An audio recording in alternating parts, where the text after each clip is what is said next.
Celebox. Si Geraldine Valderrama o Jerry ay 23 taong gulang. Nang minsan niyang maranasang magkaroon ng sandamakmak na pera, hindi niya ito pinahalagahan at hindi iniisip ang kanyang kinabukasan. Sa ngayon, mas importante na mag-enjoy muna tayo. Go with the flow kumbaga. Hanggat may biyaya, grab lang ng grab. Tsaka na nating isipin ang future na yan. Samantala, si Tom Shen o Tom Cervantes ang kanyang complete opposite. Pagamat ito'y cold-hearted, siyang tipo ng lalaking kahit nasa kanya ng lahat, hindi yun dahilan para tumigil siyang itaguyod ang kanilang pinaghirapan. I'll do this for the sake of the wealth, built from our blood and sweat. I won't let it all go to waste. Sa isang iglap na pagtatagpo, alin ang mas mananaig? Ang lihim na hindi dapat mabunyag o ang damdaming hindi kayang itago? At kung mali ang dahilan ng kanilang paglapit sa isa't isa, ano ang mangyayari kapag tama ng nararamdaman nila? Ating tunghayan ang isa namang kwento ng pag-ibig na inihahandog sa inyo ng Tales of Siren.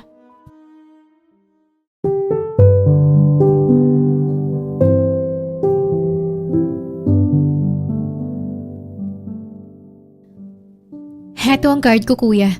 Pakiswipe na lang. Hindi nagatubili si Jerry. Hindi man lang niya tiningnan ang total bill na babayaran. Basta na lang niyang kumpiyansang iniabot sa waiter ang kanyang credit card. Samantala, ang kaibigan niyang si Cindy ay laglag ang panga at nanlalaki ang mga mata matapos nitong silipin ang resibo. Seryoso ba to, Bes? Ilang putahe lang naman ang kinain natin pero umabot ng 15,000 ang bill natin? Ano ka ba, Bes? Ano bang ini-expect mo? 60 pesos kada isang putahe. Hello? Nasa mamahaling restaurant tayo, kaya malamang ganito ang presyo. Wala tayo sa karinderya dyan sa tabi-tabi. Sorry naman, nabigla lang ako. Akala ko kasi ang mga nasa 1,000 lang ganun. Pang isang taon ko na tong allowance sa school. Hay nako, ilang beses na kitang nililibre, hindi ka pa rin nasasanay. Si Geraldine Valderrama o Jerry ay 23 taong gulang. Isang tipikal na Pinay na may payak ngunit kapansin-pansing ganda. Morena, katamtaman ng tangkad at may simpleng pangangatawan. Hindi man katangusan ng ilong, bumabagay ito sa maliit at bilugan niyang muka. Dahilan upang magmukha siyang isang ordinaryo ngunit kaaya-ayang babae.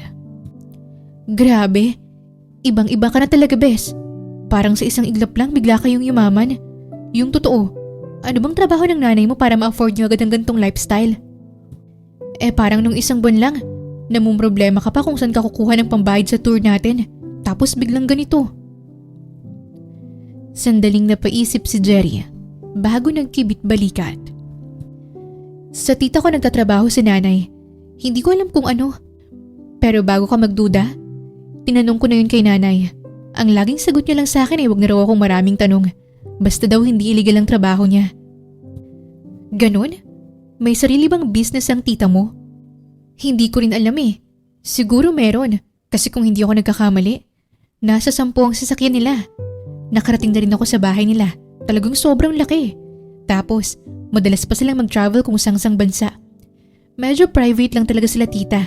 Isa pa, may tiwala naman ako kay nanay kaya hindi na lang ako nakialam pa.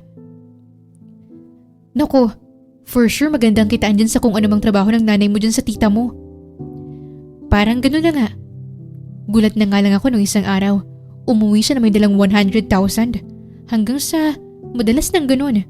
Kaya simula nun, nagbago ng buhay namin. Next time, alamin mo kung anong trabaho ng nanay mo ah. Bakit naman bigla ka naging interesadong malaman? Para kapag nakagraduate na tayo, subukan na natin baka pwedeng mag-apply doon. Baka yan na palang sagot sa kahirapan namin. Sandaling napayuko si Jerry nang mag-vibrate ang cellphone niya na nakapatong sa ibabaw ng mesa. Nang tingnan niya ang notification sa screen, ay bahagya siyang napangiti. Speaking of datong, may pumasok na namang pera sa bank account ko galing kay nanay. Wow! Ang swerte mo naman. Pangarap ko rin yung ganyan eh. Nahiya na nga tuloy ako sa'yo eh. Lagi mo na lang akong nililibre. Ano ka ba? Hanggat magkaibigan tayo, akong bahala sa'yo. Para saan ba't naging magkaibigan tayo? Ako pala talagang sunerte dahil naging kaibigan kita. Hayaan mo kapag yumaman ako, makakabawi rin ako sa'yo. Kahit sumama pa tayo sa mga scientist para i-discover ang moon, go ako. Ganong klase ang definition ko ng pagtatravel. Pareho silang natawa sa naging hirit ni Cindy. Natigil lang sila nang lumapit na muli ang waiter para ibalik ang card sa kanya. O siya, tara na. Saan naman tayo sunod na pupunta? San pa ba? Di magsha-shopping at magpapasalon. Talaga? Dito pa nga lang sa restaurant ang laki na ng nagastos natin. What more pa kaya kapag nag-shopping at nagpasalon? Huwag mo nang isipin yon. Ako nga hindi nag-aalalay eh. Di ba sabi ko naman sa'yo, lalabas tayo ng mall na to nang looking fresh at level up sa glow up. Wala nang nagawa si Cindy nang hilahin na siya ng kaibigan palabas ng restaurant. At agad silang nagtungo sa kilalang brand ng mga damit. 6 na oras ang lumipas bago sila matapos at tuluyang lumabas mula sa mall, bit-bit ang sandamakmak na paper bag ng kanilang mga pinamili. Grabe, salamat talaga bes. Hanggang ngayon busog na busog pa rin ako. Excited na rin akong suotin tong mga pinamili natin. Tapos feeling ko, ang ganda-ganda ko rito sa unat na unat kong buhok. Kumikintab pa oh. Wala yon, ang lakas mo kaya sa akin. At for sure, bagay na bagay sa bagong mong look sa mga pinamili nating dress. Pero bes, matanong lang, hindi ka ba nangihinayang? I mean, don't get me wrong ha. Sobrang thankful ako sa mga nilibre mo sa akin. Pero hindi mo ba naisip na i-save na lang ang pera mo? Like para sa future, ganun. Ang lalim ha. Seriously? Hindi ko muna iniisip yan, bes. Masyado pa kayang maaga para sa mga seryosong bagay. Sa ngayon, mas importante na mag-enjoy muna tayo. Go with the flow kumbaga. Hanggat may biyaya, grab lang ng grab. Tsaka na natin isipin ang future na yan. Hindi na kumontra pa si Cindy at sumakay na sila ng taxi. Habang nag-uusap sila sa loob ng sasakyan, biglang nag-ring ang phone ni Jerry. Nang masilip ni Cindy kung sinong tumatawag, napailing ito. Nako, parang alam ko nang ibig sabihin ng tawag na yan. Ang bitter ha, porket hindi mo lang danas na magka-boyfriend eh. Sorry bes ha, pero kung kagaya lang naman kay Mike na batugang magiging boyfriend ko, wag na lang. Ewan ko ba sa'yo? Ikaw lang naman na nagtitiis dyan eh. Hayaan mo na. Ikaw talaga? Naghahanap naman daw siya ng trabaho. Nahihirapan lang talagang makapasok. Parang isang taon na naghahanap ng trabaho ah. Huwag ka nang maingay. Sasagutin ko na ang tawag. Huminga muna ng malalim si Jerry bago pinindot ang screen ng cellphone. Hello? Hello baby. Naglalambing ang boses na bungad ng kanyang boyfriend na si Mike mula sa kabilang linya. May sasabihin ako, baby. Ano yun? Pwede ba akong makahingi ng 10K? 10,000? Nagkatinginan biglang magkaibigan ng sandaling yon. Naningkit naman ang mga mata ni Cindy dahil hindi ito nagkamali sa iniisip. Kaya halatang hindi na ito nagulat pa. Para saan naman ang 10K? Bibisitahin sana kita bukas eh. Tapos bala kong dumaan sa flower shop para bilhan ka ng bulaklak. Kaso wala akong pera ngayon eh. Diba kakabigay ko lang sa'yo ng 10K 2 araw pa lang ang nakakaraan? Naubos na baby. Nagkayaan kasi ang mga tropang magbar. Tapos ako yung bunot sa gastos. Tsaka gusto ko lang naman sanang bigyan ka ng bulaklak para maglambing. Miss na kita eh. Oh sige, itatransfer ko na lang sa account mo. Napairap na lang sa kawalan si Cindy matapos yung marinig mula sa kaibigan. Kaya love na love kita eh. O sige na baby, mag-basketball muna kami ng tropa. I love you. I love you. Hindi na nagawang tapusin ni Jerry ang gustong sabihin nang tumunog na ang cellphone niya. Hudyat na pinutol na ng binatang tawag. Seriously? Bibigyan ka ng bulaklak tapos ikaw rin ang pagbabayarin? Bago yun na. Nasa giver ang effort pero nasa receiver ang gastos?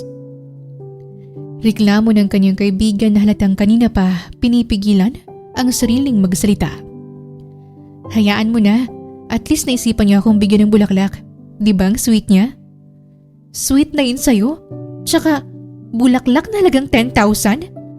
Ano yan? Cherry blossoms na sa Japan pa mismo pinitas? Mahalay mo naman may bibilin pa siyang iba bukod sa bulaklak. Huwag mo munang pangunahan yung tao. Judgmental ka talaga, Bes. Ewan ko talaga sa'yo, Bes. Hindi ko talaga maintindihan ba't nagsisettle ka pa rin sa ganyang lalaki. Ni hindi ka nga malang kinakamusta. Ni hindi mo lang tinanong kung kumain ka na ba. O kung ayos lang ba yung lagay mo. Basta ang alam ko, mahal ko si Mike. Tsaka ba't ka ba kontra ng kontra sa akin? Dapat sinusuportahan mo lang ang kaibigan mo, okay? Napabuntong hininga na lang si Cindy. Whatever. Ano pa nga bang magagawa ko? I just hope that kind of love never finds me. Makalipas ang isang linggo, biglang lumitaw si Jerry sa bahay ni Cindy na namumugto ang mga mata at hindi niya mapigilan ang patuloy na pagtulo ng kanyang mga luha dahil sa labis na pag-iyak. Jerry, Bes, anong nangyari sa'yo? Ba't ka umiiyak ng ganito? Mabilis na pumasok sa sala si Jerry. Naupo sa sofa at pinahid muna ang mga luha bago sumagot. Bes, si Mike, may iba na. May iba na siyang babae. Ano? Sinasabi ko na nga ba? Iba rin talaga yung jowa mo, Bes. Batugan na nga. Nagawa ka pang lukuhin? Ang kapal! Pero, paano mo nalaman? Pagka-uwi natin galing sa concert, pinuntahan ko siya sa bahay nila para sana i-surprise siya. Hindi ko naman alam na ako palang maso-surprise. Huminto muna si Jerry sa pagsasalita upang alisin ang tili nakabara sa kanyang lalamunan na bunga ng pag-iyak bago siya nagpatuloy. Tapos yun, pagpasok ko sa kwarto niya, nakita ko may kasama siyang babae. May kasama lang naman pala eh. Baka naman kapatid niya lang. O hindi kaya pinsan o tita. Nilinaw mo ba bago ka nag-react? May kapatid bang nakapatong sa kanya? Naghahalikan tapos parehong hubot-hubad? Hindi mo kasi agad nalinaw eh. Pero may ganun naman. Family stroke kumbaga. Best naman eh. Seryoso ako dito. Ano bang gagawin ko? Kailangan pa bang seryosohin ang problema na yan? Pinapatawa na nga kita para mawala na sa sistema mo yung gunggong na yun. Seryoso kasi, Bes. Alam mo naman kung gaano ko siya kamahal. Naririnig mo ba ang sinasabi mo, Bes? Nakita mo nang harap-harapan kang niloloko. Nakakaya mo pa rin sabihin na mahal mo siya? Napatingin sa sahig si Jerry. Naghalo ang lungkot at panghihinayang sa mga mata niya. Humingi naman ng tawad si Mike. Sabi niya sa akin, hindi na raw niya uulitin. Kaya iniisip kong bigyan siya ng second chance. Mahal ko talaga siya eh.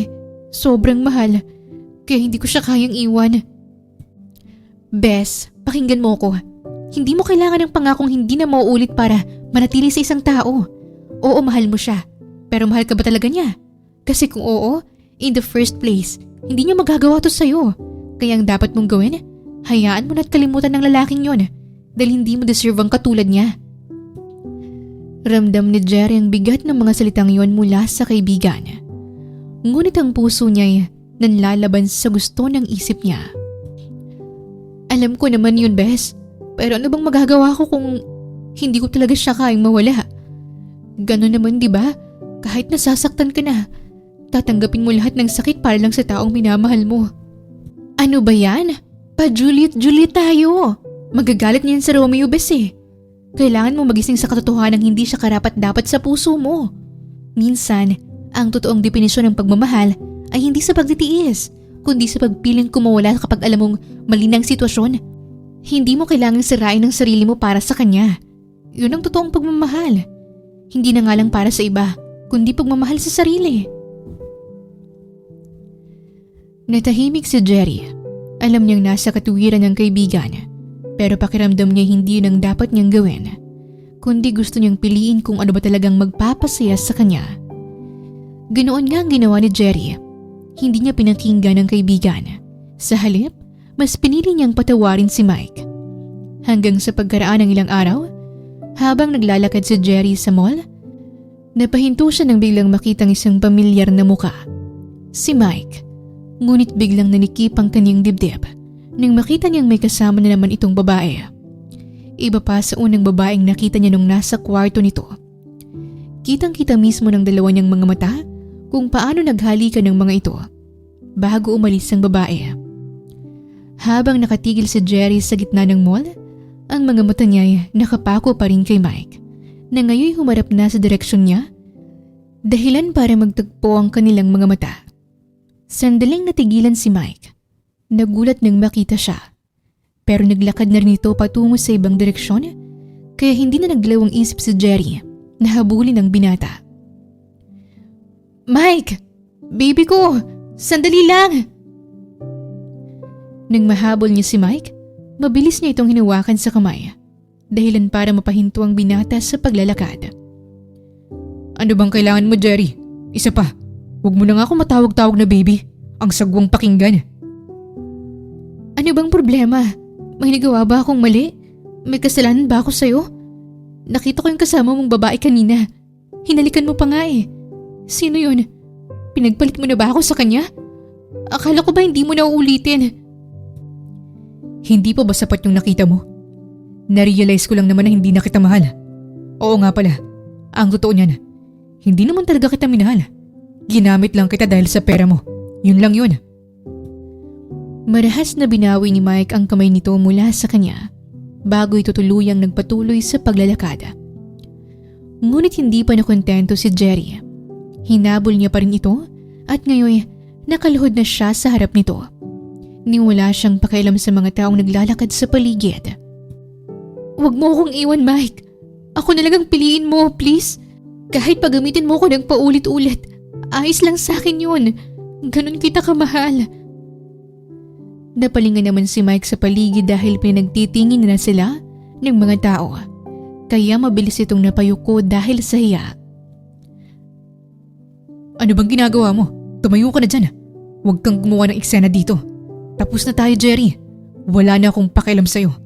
Hindi nga ako nakakaramdam ng libog kapag kasama kita. Kaya tigilan mo na ako." Habang sinasabi ni Mike ang mga salitang yon, hindi pala naintindihan ni Jerry ang mga sinabi nito dahil hindi siya dito nakafocus, kundi sa dumara ang pamilyar na lalaki na nahagip ng paningin niya.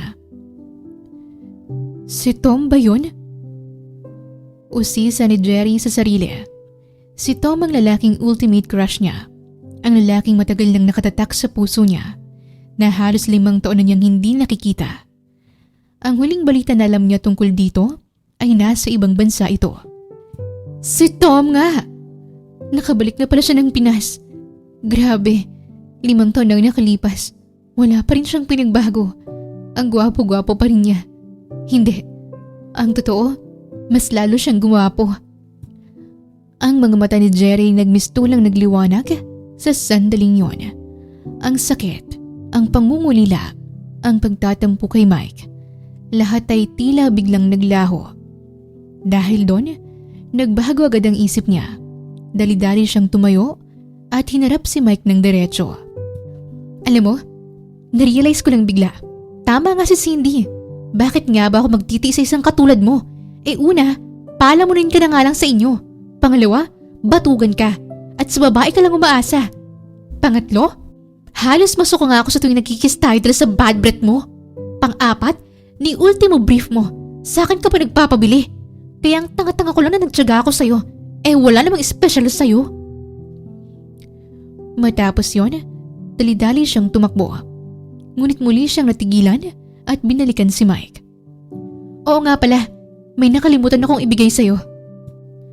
Umaktong may kinukuha si Jerry mula sa loob ng kaniyang bag. Ngunit nang ilabas niya ang kaniyang palad, bigla niya itong pinalipad patungo sa pisngi ni Mike. Sa lakas ng sampal na yon, napariak ang mga tao sa paligid na animoy silang mas nasaktan para sa sinapit ng binata. "Deserve mo yan dahil wala kang balls!" Sigaw ni Jerry bago siya tuluyang tumakbo paalis. Maging si Mike ay nakayukong naglakad ng matulin palayo. halatang hiyang-hiya sa nangyari. Pagkalabas ni Jerry mula sa mall, lumingalinga siya sa paligid para hanapin si Tom. Ngunit bigo siyang makitang binata, kaya labis ang kaniyang panghihinayang. Sayang naman, hindi ko siya naabutan. Paano ko kaya siya makikita ulit? Isang hapon, masiglang pumasok si Jerry sa kwarto ng kanyang ina habang hawak ang cellphone niya. Nay, busy ka po ba? Natigilan ang kanyang ina na si Aling Susan sa ginagawa nito at napabaling sa kanya. Hindi naman gaano anak, bakit mo na itanong? May kailangan ka ba? Hindi niya naintindihan ang sinasabi ng ina dahil natuon ang atensyon niya sa itsura nito. Nagulong-gulo ang buhok, naghihimutok ang eye bags na tila wala pang sapat na tulog at mukhang pagod na pagod ito. Ayos ka lang ba, Nay? Ha? Oo naman. Bakit mo naman naitanong? Parang stress na stress po kayo. May problema ba? Sa trabaho po ba yan? Ano ka ba, anak? Wala ito. Ikaw talaga. Huwag mo na akong isipin. Sure ka ba, Nay? Ba't niyo po pinipicturean yung mga alahas niyo? Napabaling ng tingin si Jerry sa kama ng kanyang ina kung saan maayos na nakalatag ang mga alahas doon. Habang si Aling Susan ay pasimpleng itinago sa likod niya ang hawak na kamera. Ha? Naisip ko lang na picturean for documentation ba? Yun lang. Teka, ba't ba ang dami mong tanong? Ano ba talagang sadya mo, anak? Ano po kasi, mag-o-open na mamaya yung ticket selling ng concert na sinabi ko po sa inyo. Manghihingi ulit po sana ako ng pera. Naubos na po kasi yung binigay niyo sa akin ng isang linggo. Naubos agad? Kung hindi ako nagkakamali, 200,000 lahat yun, hindi ba? Saan mo naman ginagastos, anak? Ba't naubos agad? Bumili po kasi ako ng bagong iPhone, Nay. Agad-agad? Hindi ba't kabibili mo pa lang ng isang buwan? Nasaan na yun? Biglang napakamot sa ulo si Jerry. Hiningi po sa akin ni Mike eh. Nagsisisi nga po ako na binigay ko ron. Ganun ba? Ano pa nga bang magagawa natin? Naibigay mo na pala. Alam namang bawiin pa natin sa siraulong yon. Pero hindi ba sabi mo, March 2027 pa naman yung concert ng mga yon? Sino nga ulit yung mga Koreanong yon? Kim Tae-tae ba yon? Tapos ano pa nga yung isa? Jung Hilario. Si nanay talaga, joker. Basta wag niyo na pong alamin. Baka agawin niyo pa ako eh. Mga asawa ko pa naman yun sila. Pero ganun po talaga. Maaga lagi ang ticket selling nila. Matapos yun, ay nawalang mga ngiti sa labi ni Aling Susan at malungkot ang mga matang tumitig sa kanya. Geraldine, anak, ang totoo niyan, wala na akong perang maibibigay sa'yo. Wala pa po ba kayong sahod? Paano ba to? Alam ko na. Pwede naman po akong manghiram muna sa... Wala na talaga akong maibibigay sa'yo, anak. Kahit manghiram ka pa, wala na akong ipambabaya doon. Natahimik si Jerry. Hindi yun ang tono ng kanyang ina na sanay siyang marinig. Nang umupo si Aling Susan sa kama, lumapit si Jerry dito at naupo rin sa dulo ng kama. Nay, yung totoo, may nangyari po ba? Natanggal po ba kayo sa trabaho? Pansin ko po na parang grabe ang binagsak ng katawan niyo. Parang bigla na lang po kayo nangayayat ng gusto. Saglit na napayuko si Aling Susan. Pansin ang panginginig ng mga kamay nito. Natalo ako, anak. Natalo? Saan po kayo natalo? Hindi agad nakasagot si Aling Susan. Ilang segundong lumipas bago ito nagsalita. Sa kasino. Ano? Nagkakasino po kayo? Isang subok lang sana yun, anak. Kaso nung nanalo ako, nasundan ang nasundan. Hanggang sa hindi ko na namalayang nabawi na sa akin lahat. Akala ko, mababawi ko lang din. Kaya pinagpatuloy ko lang ang paglalaro. Kaso, hindi na ako nakabawi. Gaano po kalaki ang naipatalo nyo? Hindi mahanap ni Aling Susan ang tamang salita kung paano sasabihin. Kaya sa halip, iniabot nito ang isang papel kay Jerry. Para sa tunay. Naubos ang savings ko, anak. Na isang lako na rin ang bahay at lupa natin. Ano? Biglang napatayo si Jerry mula sa kama. Parang nanikip ang dibdib niya at para siyang binuhusan ng malamig na tubig. Bakit niyo po hinayang mangyari yun, Nay? Masyado akong nawili. Akala ko talaga kaya pa yung bawiin. Kaso hindi ganun ang nangyari. Bukod doon, may mga utang pa ako sa ibang kakilala. Yung trabaho niyo po kay tita? Wala na. Inalis na ako ng tita mo. Sinubukan ko pang pumasok kagabi pero hindi na ako pinayagan. Paano po yung pag-aaral ko? Ang alam ko malapit na rin kaming mag-OJT. Napailing si Aling Susan. Hindi na kita kayang pag-aralin sa university mo. Hindi ko na kayang bayaran yung sobrang mahal mong tuition, anak. Kung ganun, ano na pong mangyayari? Pwede ka namang lumipat ng university. Yung public lang. O kaya dun sa pinapasukan ng kaibigan mo. Ayoko na pong bumalik doon. Masaya na ako sa university ko ngayon. Kung ganon, siguro mas makakabuti kung hihinto ka muna sa pag-aaral, anak. Nay, hindi po pwede. Konti na lang magpo-4th year na ako. Makakagraduate na ako. Ngayon pa po ba ako hihinto? Anong magagawa ko? Wala na akong ipang-aaral sa'yo. Kaya hindi ko rin talaga alam kung paano ko sasabihin sa'yo. Kasi ayoko sanang mawala yung mga nakasanayan mo. Pero ano pa bang magagawa ko? Dahil doon, muling tigilan si Jerry at mapabaling sa mga alahas ng ina. Kaya niyo po ba pinipicturean tong mga alahas niyo para ibenta? Ganun na nga. May 3 araw na lang tayo para umalis rito sa bahay. Kailangan ko nang maibenta ang mga to para makahanap agad tayo ng bahay na rerentahan. Bago pa makapagsalita si Jerry, biglang nagring ang cellphone ng kanyang ina. Tumingin naman sa screen si Aling Susan dahilan para namumutla itong napaangat muli ng tingin kay Jerry. Tumatawag na siya. Sino, Nay? Hindi siya sinagot ni Aling Susan. Tumalikod lang ito ng bahagya bago sinagot ang tawag na halos pabulong na lang yun. Opo, naiintindihan ko. Oo, andito siya ngayon kasama ko. Sige po, babalitaan lang po kita. Pagkababa ng tawag, mabigat ang pagkilos nito nang humarap muli kay Jerry.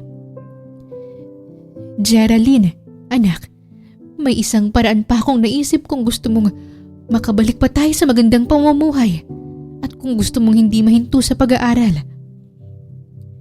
Biglang nakaramdam ng kaba si Jerry. Tila may iba na siyang pakiramdam na hindi niya magugustuhan kung ano man ang paraan na yun. Ano pong paraan na yun? Ganito kasi yun, anak.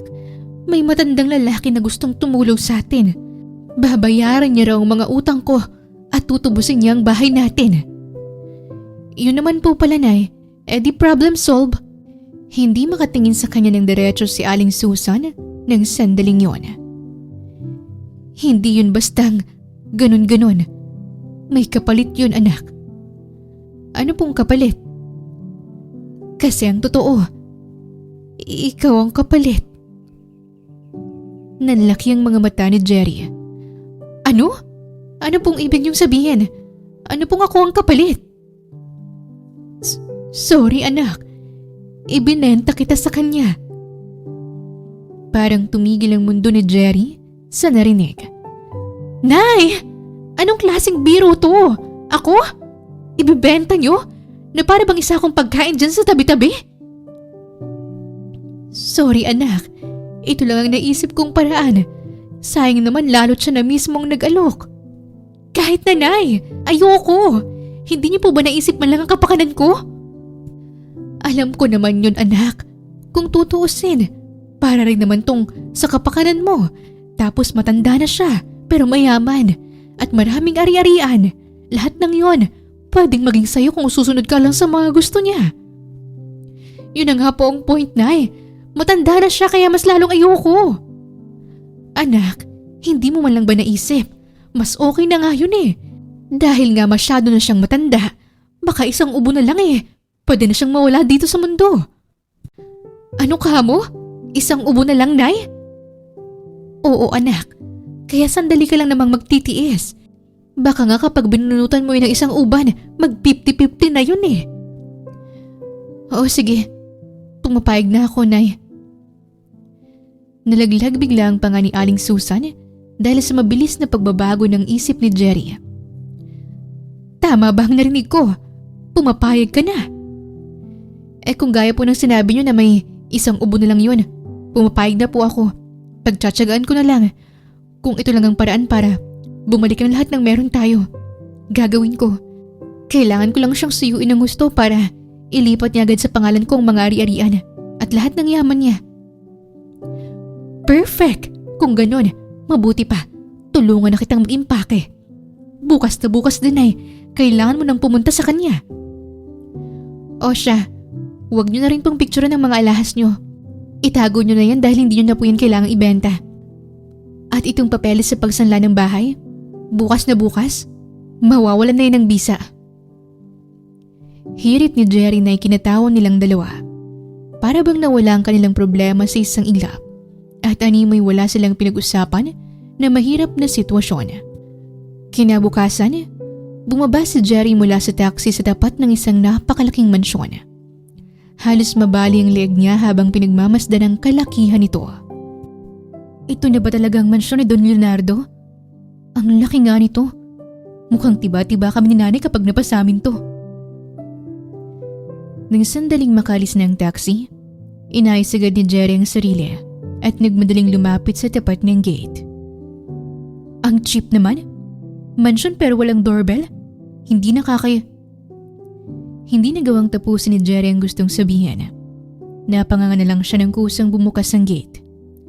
Tumingin pa siya sa loob pero walang taong nagbukas nito. Taray, di remote pala ang atake. Okay, nagkamali ako nun. Sorry, tao lang. Pagkapasok niya sa loob, kusa ding sumara ang gate. Hindi pa siya nakontento kaya't lumayo-layo siya. At nang maglakad siya palapit sa gate ay muli itong bumukas, kaya dali-dali siyang lumabas. Pagkatapos ay inulit niyang ginawa para muling makapasok sa loob. Astig! In fairness kay nanay magaling siyang pumili ng matanda. Habang naglalakad si Jerry papasok, napansin niya medyo napabayaan ang mansyon. Maging ang fountain sa garden ay hindi gumagana. Tahimik din ang buong lugar. Masyadong tahimik para sa isang bahay na sinasabing puno ng kayamanan. Nang makarating siya sa tapat ng main door, hindi na siya nag-aksaya pa ng oras at agad na pumasok. Tumambad naman sa kanyang isang matandang lalaki na nakaupo sa isang malaking armchair. Si Don Leonardo.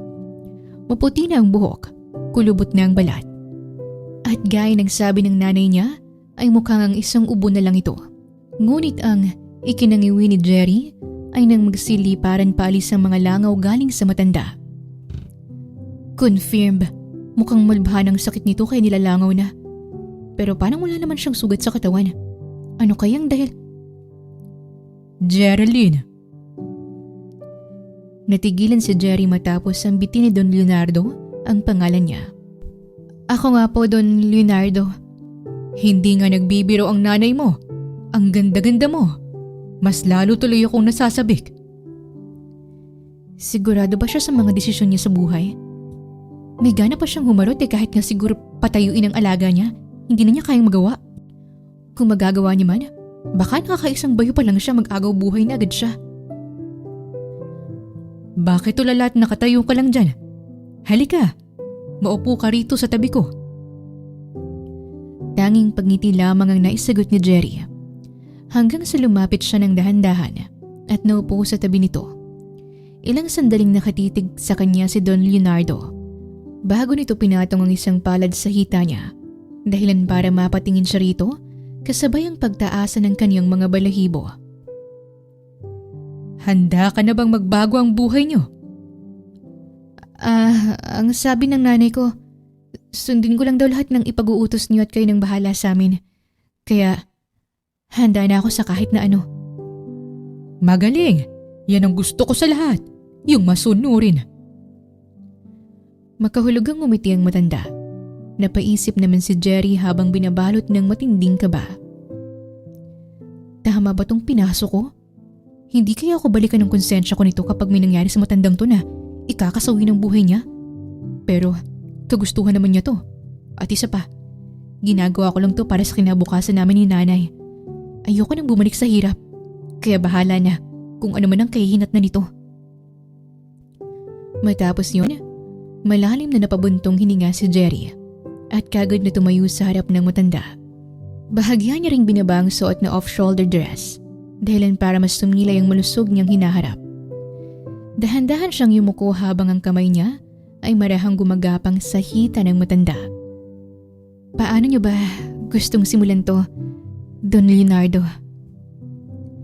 Nangaakit na sambit ni Jerry dahilan para biglang itinaas ni Don Leonardo ang baston nito at bahagyang tinapat sa pagitan nila. Ano bang ginagawa mo?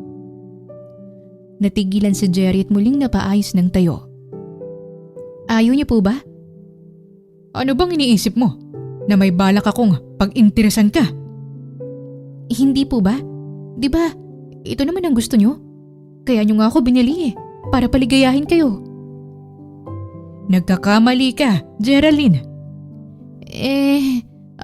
Ano po ba? Nandito ka hindi para sa akin, kundi sa anak ko. Mas mabuting sa kanya mo gawin ang binabalak mo sa akin. Para naman, may karanasan na kayo bago kayo ikasal. Ano? Napasigaw ng husto si Jerry dahil sa pagkabigla. Teka lang ho, parang hindi po yata tayo nagkakaintindihan. Pumunta ho ako dito para sa inyo, hindi para sa anak nyo. At mas lalong hindi po para sa magpakasal. Tama ka, pero alibay lang yon para magpapayag ka. Hindi po yata tama to. May alam ba si nanay tungkol dito? Wala siyang alam. Ang alam niya lang, binili kita para sa akin. Kung ganon, hindi ho ako makakapayag. Wala po to sa usapan at ayokong may kasal sa kung sino-sino lalaki lang. Akala ko ba handa kang gawin kahit na ano? Ibig sabihin nito ay tumatanggi ka sa kayamanang makukuha mo. Ayaw mo bang mapabuti ang buhay niyong mag-ina? Siyempre gusto. Pero ba't hindi na lang natin gawin kung ano talagang napag-usapan? Kung kailangan kitang paligayahin gabi-gabi, gagawin ko. Pero sobra-sobra naman yata kung itatali niyo ako sa anak niyo na hindi ko nga kilala. Isa pa, wala akong interes sa kasal na yan. Hindi ko matatanggap ang ganyang kondisyon. I'm here. Bago pa makasagot ang matanda, bumukas ang pinto at bumunga doon ang isang binata. Dahilan para sabay na napalingon sina Jerry at Don Leonardo dito. Ganoon na lamang kabilis na nanlaki ang mga mata ni Jerry nang mapagtanto niya kung sino ang lalaking yon. Mas matangkad na ito kumpara noong nakalipas na 5 taon. Mas mature ang tindig, mas malamig ang aura. Ngunit hindi niya may tatangging mas lalo itong naging gwapo at attractive. Tom, anak, mabutit nandito ka na. Napabaling si Jerry sa matanda nang muli itong magsalita. Sa nalaman ay mas lalong pansin ang gulat sa mga mata niya. Tama ba ang narinig ko? Si Tom ang anak ni Don Leonardo? Kung ganon, si Tom ang ipapakasal sa akin? Totoo ba to? Hindi ba ako nananaginip lang? Sinampal ni Jerry ang sariling pisngi para malaman kung nananaginip lang ba siya. Ngunit nang masaktan sa ginawa ay napadaing siya dahilan para mapabaling sa kanyang binata. Sandaling nagtagpo ang kanilang mga mata at pansin ang pagkakunot ng noo ni Tom. Dad, sino to? Nakalimutan mo na ba agad ang napag-usapan natin? Seriously, Dad, don't tell me. Siyang gusto mong ipakasal sa akin. Exactly. Oh, come on, Dad. Di ba sabi ko naman po tigilan nyo na ang kalokohang to? Marriage isn't a prison sentence. I won't chain myself to a woman I've never even known. Hoy, Mr. Thompson Cervantes, anong woman I've never even known ang pinagsasabi mo dyan? Ganun na lang ba kalaki ang kinaganda ko para makalimutan mo ko? Natigilan si Tom matapos niyang banggitin ang buong pangalan nito. Excuse me, who the hell are you? At kung nagkakilala na tayo noon, can you recall any good reason why I should even care about you now? Aba, kung hindi lang Inglesyero ang isang to, pinatulan ko na to eh. Kahit ultimate crush ko pa siya. Lakas ba naman ng loob na kalimutan ako? Reklamo ni Jerry ngunit sa isip niya lang yon. Napahawak pa siya sa ilong para tiyaking walang dugo ang tumutulo mula rito. Para ipalala ko sa'yo, ako lang naman si Geraldine Valderrama, aka Jerry, yung high school classmate mong saksakan ng ganda. O ano, ba't biglang nalaki ang mata mo? Naalala mo na ba ako? Oh, right. Ikaw yung muse ng section natin kahit mas mukha ka namang escort. Aba, sumusobra ng bunganga mo ah. Anak niyo po ba talaga to, Don Leonardo? Pwede ba itong matadyakan kahit isa man lang? Did you hear it, Dad? Gusto mo ba talaga akong ipakasal sa babaeng yan? Masyadong bayolente. And take note, as far as I can remember, she was my freaking stalker back then. Sinusundan ako niyan kahit sa men's restroom. Hoy, aksidente lang yun. Tinataguan ko lang nun yung mga kaibigan kong gusto kong ikulong sa jailboat. Malay ko bang sa men's restroom ako dinala ng mga paa ko? At malay ko bang nandun ka?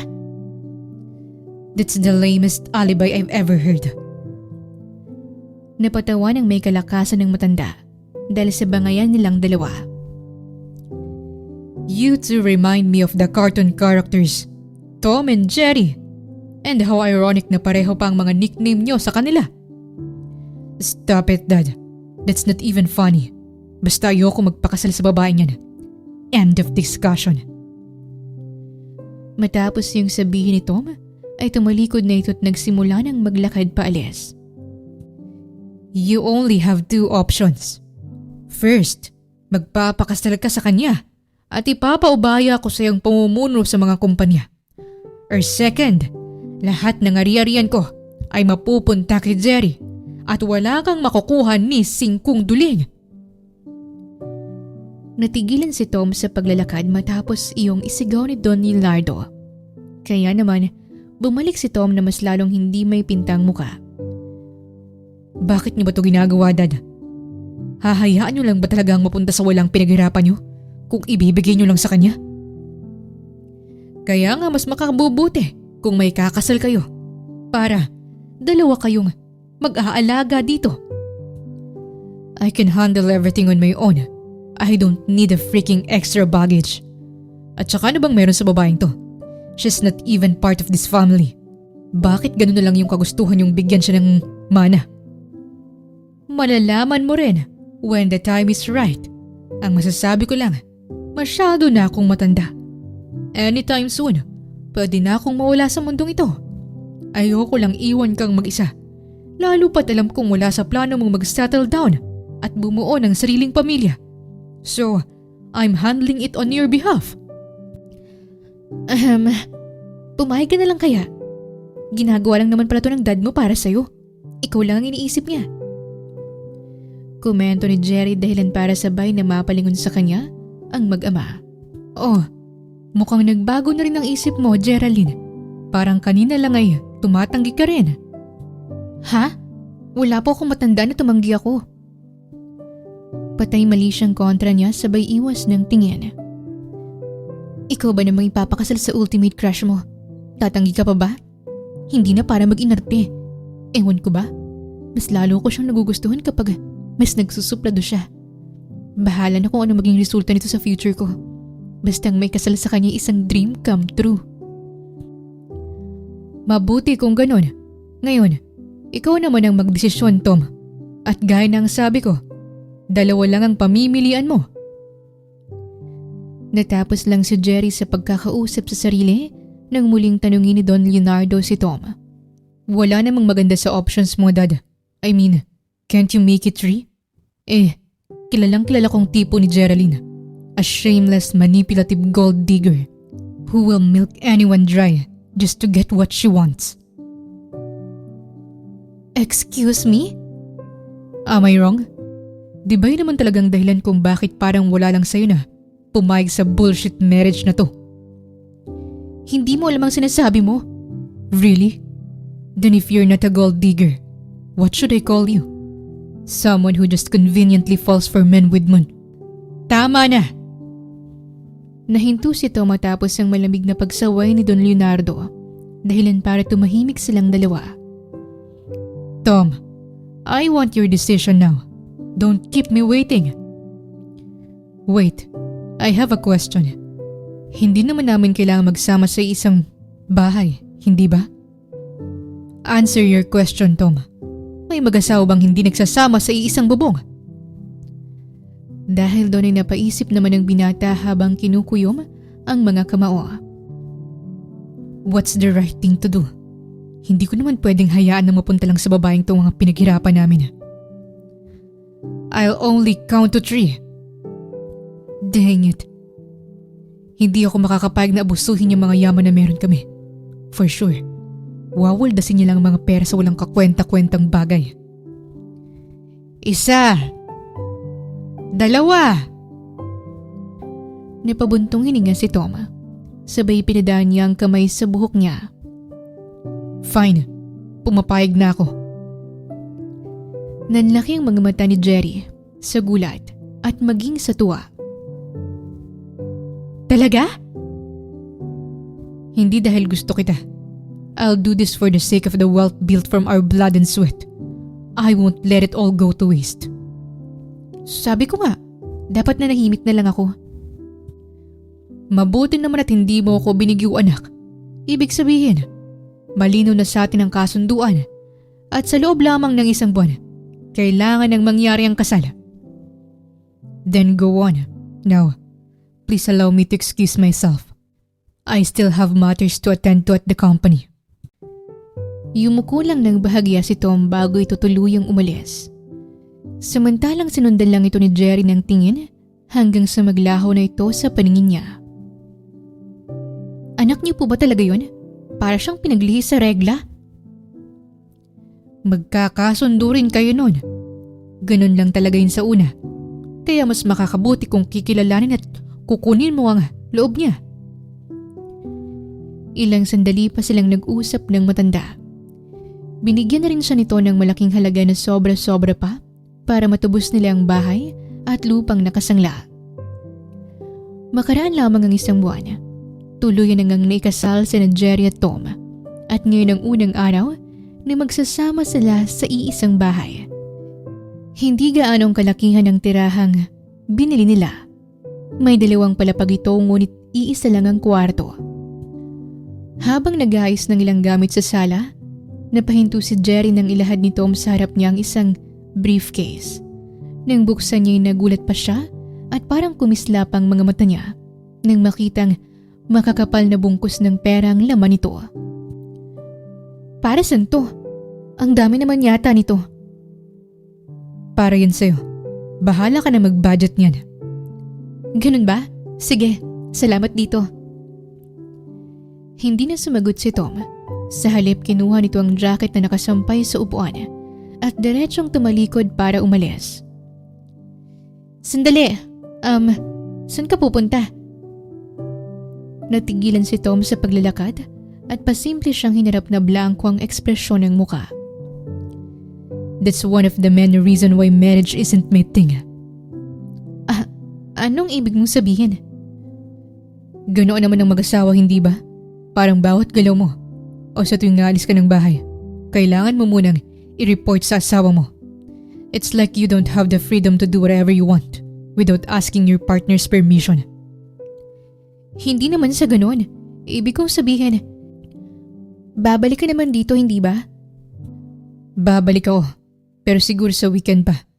Doon ako uuwi sa penthouse ko tuwing weekdays. Iiwan mo nga ako ditong mag-isa. Yeah. You really think I'm going to stay here with you permanently? Just so we're clear, we're only married on paper. Kaya may choice ako kung kailan ko gustong umalis at pumunta dito. Alam ko naman yun, pero pwede bang dito ka muna kahit ilang araw lang hanggang sa masanay ako? Kakalipat lang kasi natin, hindi pa ako sanay. Nagpalinga-linga si Jerry sa paligid at bigla siyang nakaramdam ng kaba. At saka natatakot ako. Baka mamaya may multong magpakita dito. Pasimpleng napangiti si Tom pero agad din itong umiwas ng tingin para pigilan yon. Umubo-ubo pa muna ito bago siya muling hinarap. For God's sake, it's already the 21st century and you still believe in ghosts? Oo naman, may ganun pa rin hanggang ngayon. Mas naging aggressive pa nga sila eh. You're unbelievable. Sambit ni Tom na napapailing. Hindi niya ito napigilan at tinuloy pa rin ito ang pag-alis. Hindi tuloy maiwasan ni Jerry na makaramdam ng kalungkutan. Ngunit nang mapatingin siya sa parte ng kusina kung saan may kadiliman, napalitan yun ng takot at kung ano-ano na ang pumasok sa isip niya. Sana naman walang magparamdam sa akin dito. Magpapatugtog na nga lang ako ng worship song para hindi ako gaanong matakot. Habang naghahanap si Jerry ng worship song sa kanyang telepono, halos mapatalon siya sa gulat nang marinig niya ang paggalaw ng doorknob. Kaya naman mabilis niyang nakuha ang true pillow sa sofa para gamiting pandepensa. Please lang, huwag ka na dito. Doon ka na lang manakot sa penthouse ni Tomshan. Sige ka, may bawang at asin ako dito. Huwag kang magtatangkang pumasok. Sigaw ni Jerry. Ngunit nang bumukas pa rin ang pinto, napatili siya at walang pagalang ang binato sa pumasok ang hawak niyang true pillow. Huli na nang ma-realize niyang si Tom yun dahil tinamaan na niya ang mukha nito. Dang it! Seriously? Tanghaling tapat, natatakot ka? Sa natatakot talaga ako eh. Akala ko minumulto na ako eh. Hindi ko naman alam na hindi ka pa pala umaalis. Grinahe ko lang yung sasakyan. Mag-thank you ka na lang dahil pinagbigyan kita na hindi mo na ako aalis. Talaga? Sabi na nga ba, hindi niya ako matitiis? Bulalas ni Jerry sabay bulong sa sarili. Ba't ka nakangiti dyan? Ha? Hindi ako nakangiti no? Pero salamat talaga kasi pinagbigyan mo ako. Ngayon lang to. Isa pa. Dahil isa lang ang kwarto. Dito na lang ako sa sofa, matutulog. Bakit? Ayaw mo ba akong katabi? Hindi naman ako maingay matulog eh. At saka wala naman sigurong problema sa'yo kung magigising kang nakayakap na pala ako sa'yo. Mabilis na namula ang tenga ni Tom dahil sa naging biro ni Jerry. Kung ganun ang mangyayari, magigising ka na lang na nahulog ka na sa kama kapag tinulak kita. Basta, dito ako sa sofa. Hindi ako sanay na may katabi. Nagpipigil ng ngiti na tumango si Jerry. Para sa kanya, ayos na yun sa ngayon. Ang mahalaga ay nandyan pa rin ang binata at kahit papano ay may improvement na sa pakikitungo nito sa kanya. Lalo pa't pinagbigyan siya nito sa hiling niyang manatili muna ito rito. Nangako pa siya sa sarili na sasamantalahin niya ang pagkakataon na makuha ang loob ng binata habang magkasama sila. Makalipas ang 2 araw, excited si Jerry na binuksan ang pinto nang marinig niya ang sasakyan ni Tom na gumagarahe na galing sa kumpanya. Hawak-hawak niya pang isang maliit na kahon. Agad naman itong binuksan ni Tom. Ngunit nakunot ang noo nito nang makita ang isang relo. Sa disenyo pa lamang, alam na ng binata na mamahalin ng halaga nito. Binili ko yan para sa'yo. Alam ko kasing napakasipag mong magtrabaho. Kaya deserve mo ang ganyang regalo. Kung hindi ako nagkakamali, nagkakahalaga ito ng 300,000. Sana, tinanong mo man lang muna ako. Kasi una, meron na ako nito sa collections ko. Pangalawa, ginamit mo ba yung perang binigay ko sa'yo para mabili to? Oo. Ilan na lang natira sa'yo? Wala na. Bumili rin kasi ako ng para sa akin. May nakita kasi ako magandang design. Hindi ko matanggi. Just 2 days and you've already wasted that 500,000 ng ganun-ganun lang? Litaan niya ni Tom dahilan para maputol si Jerry sa pagsasalita. I really wasn't wrong about you. Ipinagkatiwala ko yun para sa'yo. Para subukin ka kung paano mo babadgetin ng ganun kalaking pera. Ang perang yun ay para dito sa bahay, sa pang-araw-araw na gastusin mo, hindi para sa luho mo. I never should have trusted you even with a single cent. Ibinalik sa kanya ni Tom ang kahon at para lang siyang hangin na dinaanan nito. Nasagi pa siya nito sa balikat dahilan para bahagya siyang naputagilid. Sa kabila nun, hindi nagpatinag si Jerry. Hinabol niyang binata at kinabig ito sa may pulsuhan, kaya napahinto ito sa paglalakad. Sorry, naisip ko lang kasi na stress ka sa trabaho, kaya nagbaka sakali ako na kapag binigyan kita nito, gumaan kahit papano ang pakiramdam mo. Pwes, hindi ka nakakatulong. Natulo si Jerry sa kinatatayuan matapos sumigaw ni Tom. Pumunta na rin ang binata sa banyo dala ang pamalit, habang si Jerry naman ay naiwan na tuluyan ng tumulo ang mga luhang pilit niyang pinipigilan. At sa gabing yon, sa sofa ulit natulog si Tom. Mula pagkalabas nito kanina sa banyo, hindi na siya nito pinansin o kahit lingunin man lang. Umakyat naman si Jerry sa kwarto na hindi magawang makatulog dahil sinasariwa pa rin niya ang kamaliang nagawa. Kinaumagahan, bumaba si Jerry mula sa kwarto na parang lumulutang sa ere dahil halos hindi siya nakatulog kagabi matapos na nangyari sa pagitan nila ni Tom. Pagdating niya sa huling baitang ng hagdan, nadatnan niya si Tom na bihis na at kasalukuyang nagsusuot na ng sapatos. Aalis ka na ba? Napalingon si Tom sa kanya. Saglit itong napatigil. Tila sinusuri ang mukha ng dalaga. Yeah. Sorry, hindi ako nagising kagad. Pwede ka bang maghintay sandali? 30 minutes lang. Ipagluluto muna kita ng almusal mo. No need. Maaga akong papasok ngayon due to several reasons. Ganun ba?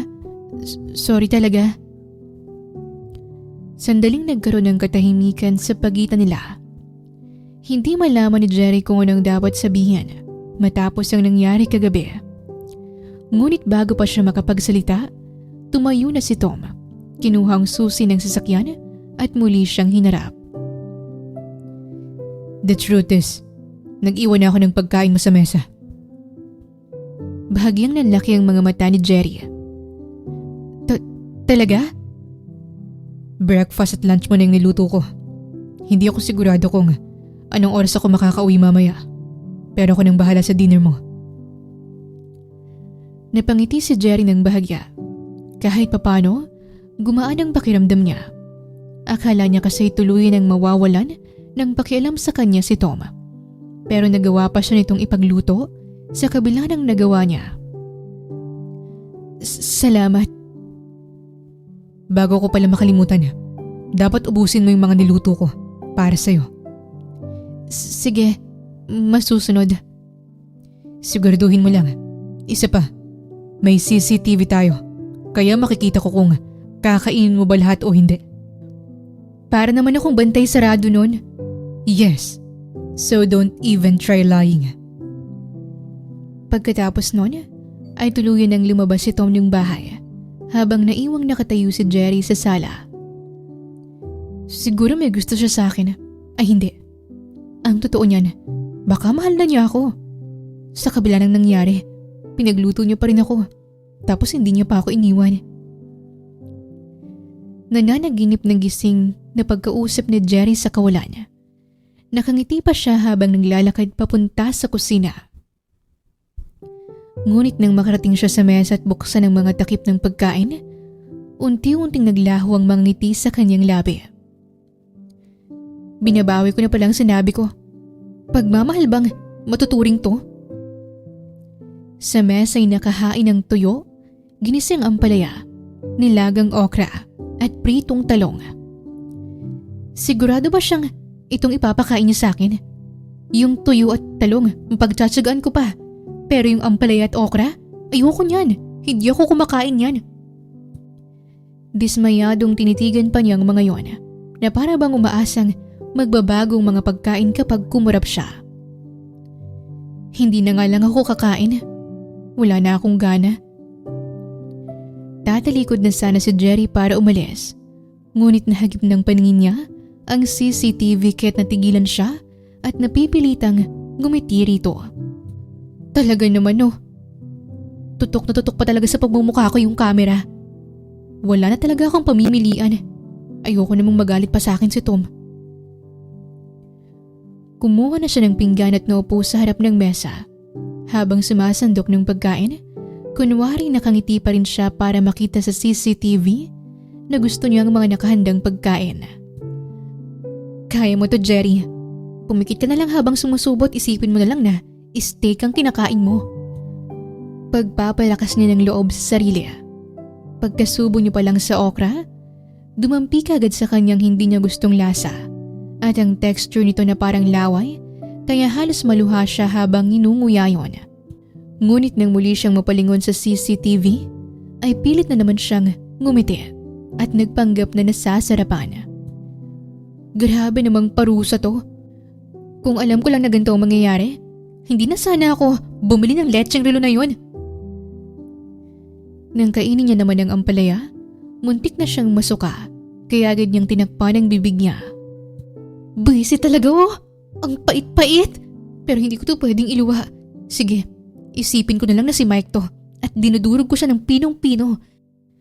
Yung tipong ginagawa ko na siyang abo para hindi na siya makabiktima pa ng ibang babaeng lolokohin lang niya. Pinilit niyang lunukin yon habang nakapikit. Pagkatapos ay agad siyang uminom ng tubig. Sa kanyang pagpapatuloy, halos tubig ang nakapagpabusog sa kanya. Dahil sa bawat subo niya, umiinom yata siya para lang malunok agad ang pagkain. Nang matapos, umakyat na siya sa kwarto at agad na binalita sa kaibigan ang sinapit. Sa halip na maawa, tawa naman ang tawa ang kaibigan niyang si Cindy dahil sa kanyang pinagdaanan. Ang arte ha? Samantalang kapag yung alaga ni Mike ang sinusubo, palong-palo. Nilulunok mo pa nga raw pati yung katas, tapos sa okra nasusuka ka? Eh yan may bitamina samantalang yung alaga ni Mike, paniguradong maliit na, libagin pa. Sira ulo ka? Kanino mo naman nahagip ang fake news na yan? Wala lang, hula ko lang. Baliw, ni hindi ko pa nga nakikita yun at mas mabuti na nga na hindi ko nakita. Ayoko madismaya sa kikiam niya no? Malakas na natawa si Cindy mula sa kabilang linya. Pero seriously, kung nahihirapan ka na dyan, bakit hindi ka nalang umuwi sa nanay mo? Ano ka ba? Handa akong tiisin. Makasama ko lang ang Tom na yun. Patay na patay ka pa rin talaga dyan no? Nakapag-boyfriend ka na't lahat-lahat ng iba. Hindi ka pa rin nakaka-move on sa isang yan Eh para naman siyang matigas na bato na walang emosyon. Alam mo naman niyang siyang totga ko, hindi ba? At saka konting panahon lang mapapalambot ko rin ang puso nito. Maghintay ka lang. Ilang sandali pa silang nag-usap bago tuluyang nagpaalam sa isa't isa. At mula sa araw na yon, hindi na siya muling binigyan ni Tom ng pera dahil mukhang wala na itong tiwala sa kanya. Kaya nagtiis na lamang siya sa kung anong ibinigay nito sa kanya, lalo na pagdating sa pagkain. Sa kabila noon, ang ikintuwa niya dito pa rin namamalagi ang binata sa hindi niya malamang dahilan. Kaya handa siyang tiisin lahat ng yon para makasama lang ang binata at sa ngalan ng pag-ibig. Makalipas naman ang ilang araw, habang abala si Jerry sa paglilinis, bigla siyang nakatanggap ng tawag mula sa kanilang kapitbahay. Nalaman niyang isinugod pala sa ospital ang kanyang ina. Kaya nagmamadali siyang pumunta sa ospital ni hindi na niya nagawang magpalit pa ng damit. Pagkarating sa ospital, lumapit agad siya sa information desk at tinuro siya nito sa room 214 kung nasa ng kanyang ina. Ngunit bago pa man niya mabuksan ang pinto, lumabas mula rito ang attending doctor at agad itong napatingin sa kanya. You must be the daughter of Mrs. Valderrama. Hello, Doc. Ako nga po. Glad you're already here. I'm Dr. Ramirez.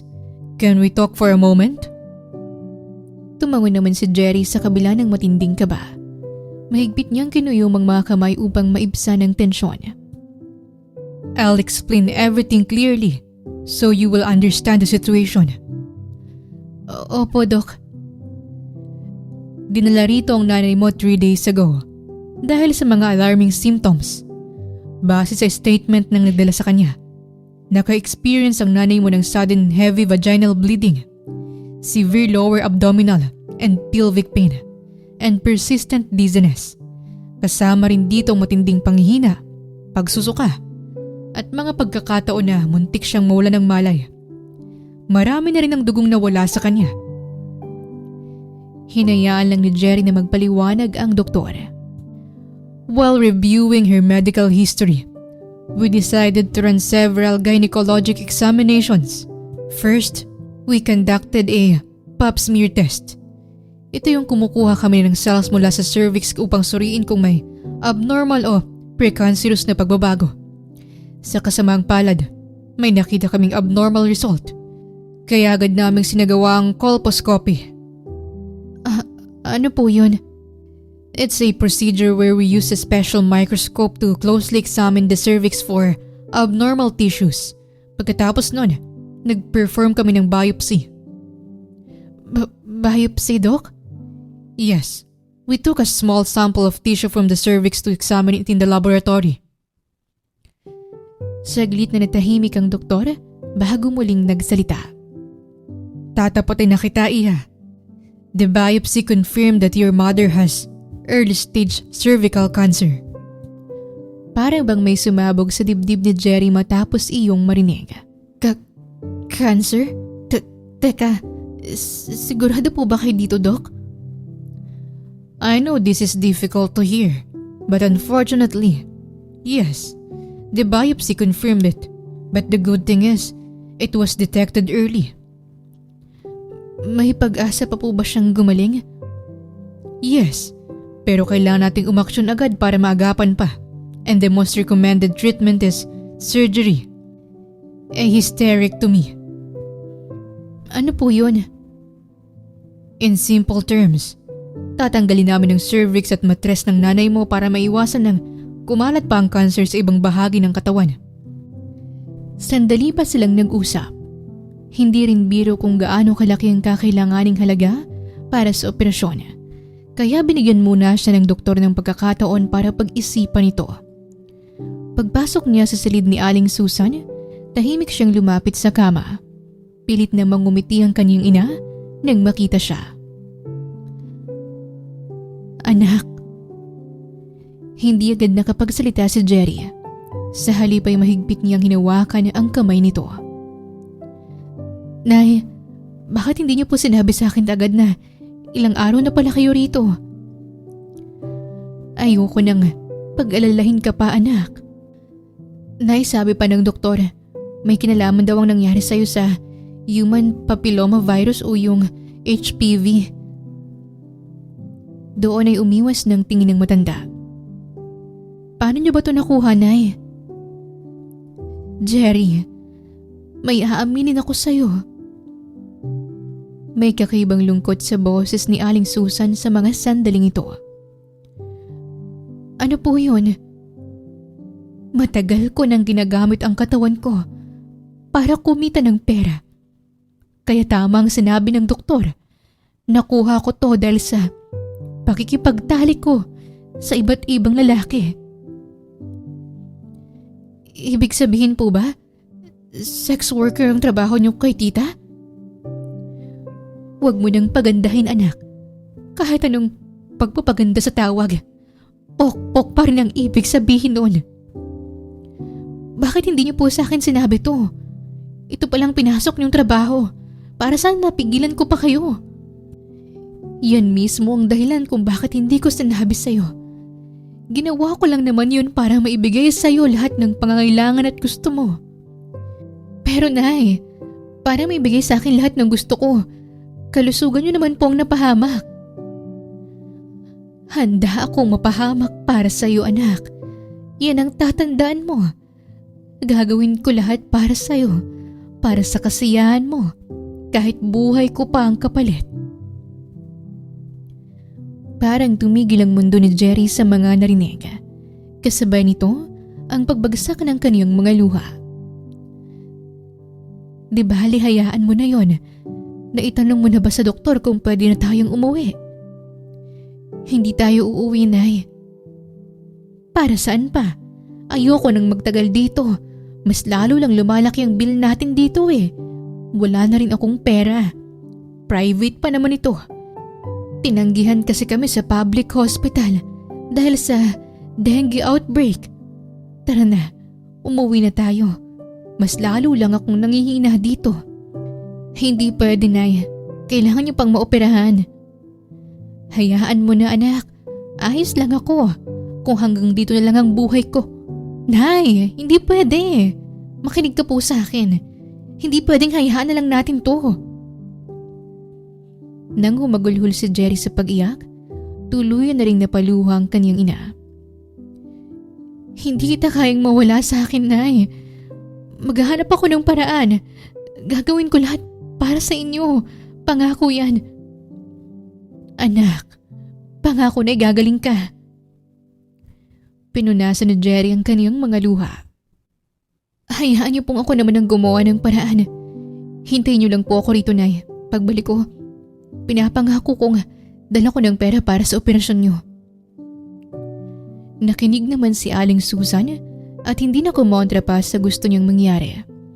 Matapos yun, ay dali-dali namang umalis si Jerry. At sa pagkakataong ito, alam niyang isa lang ang maaaring lapitan. Makalipas lamang ang kalahating oras, nasa harap na siya ng kumpanya ni Tom. Diretso siyang pumasok at lumapit sa reception desk.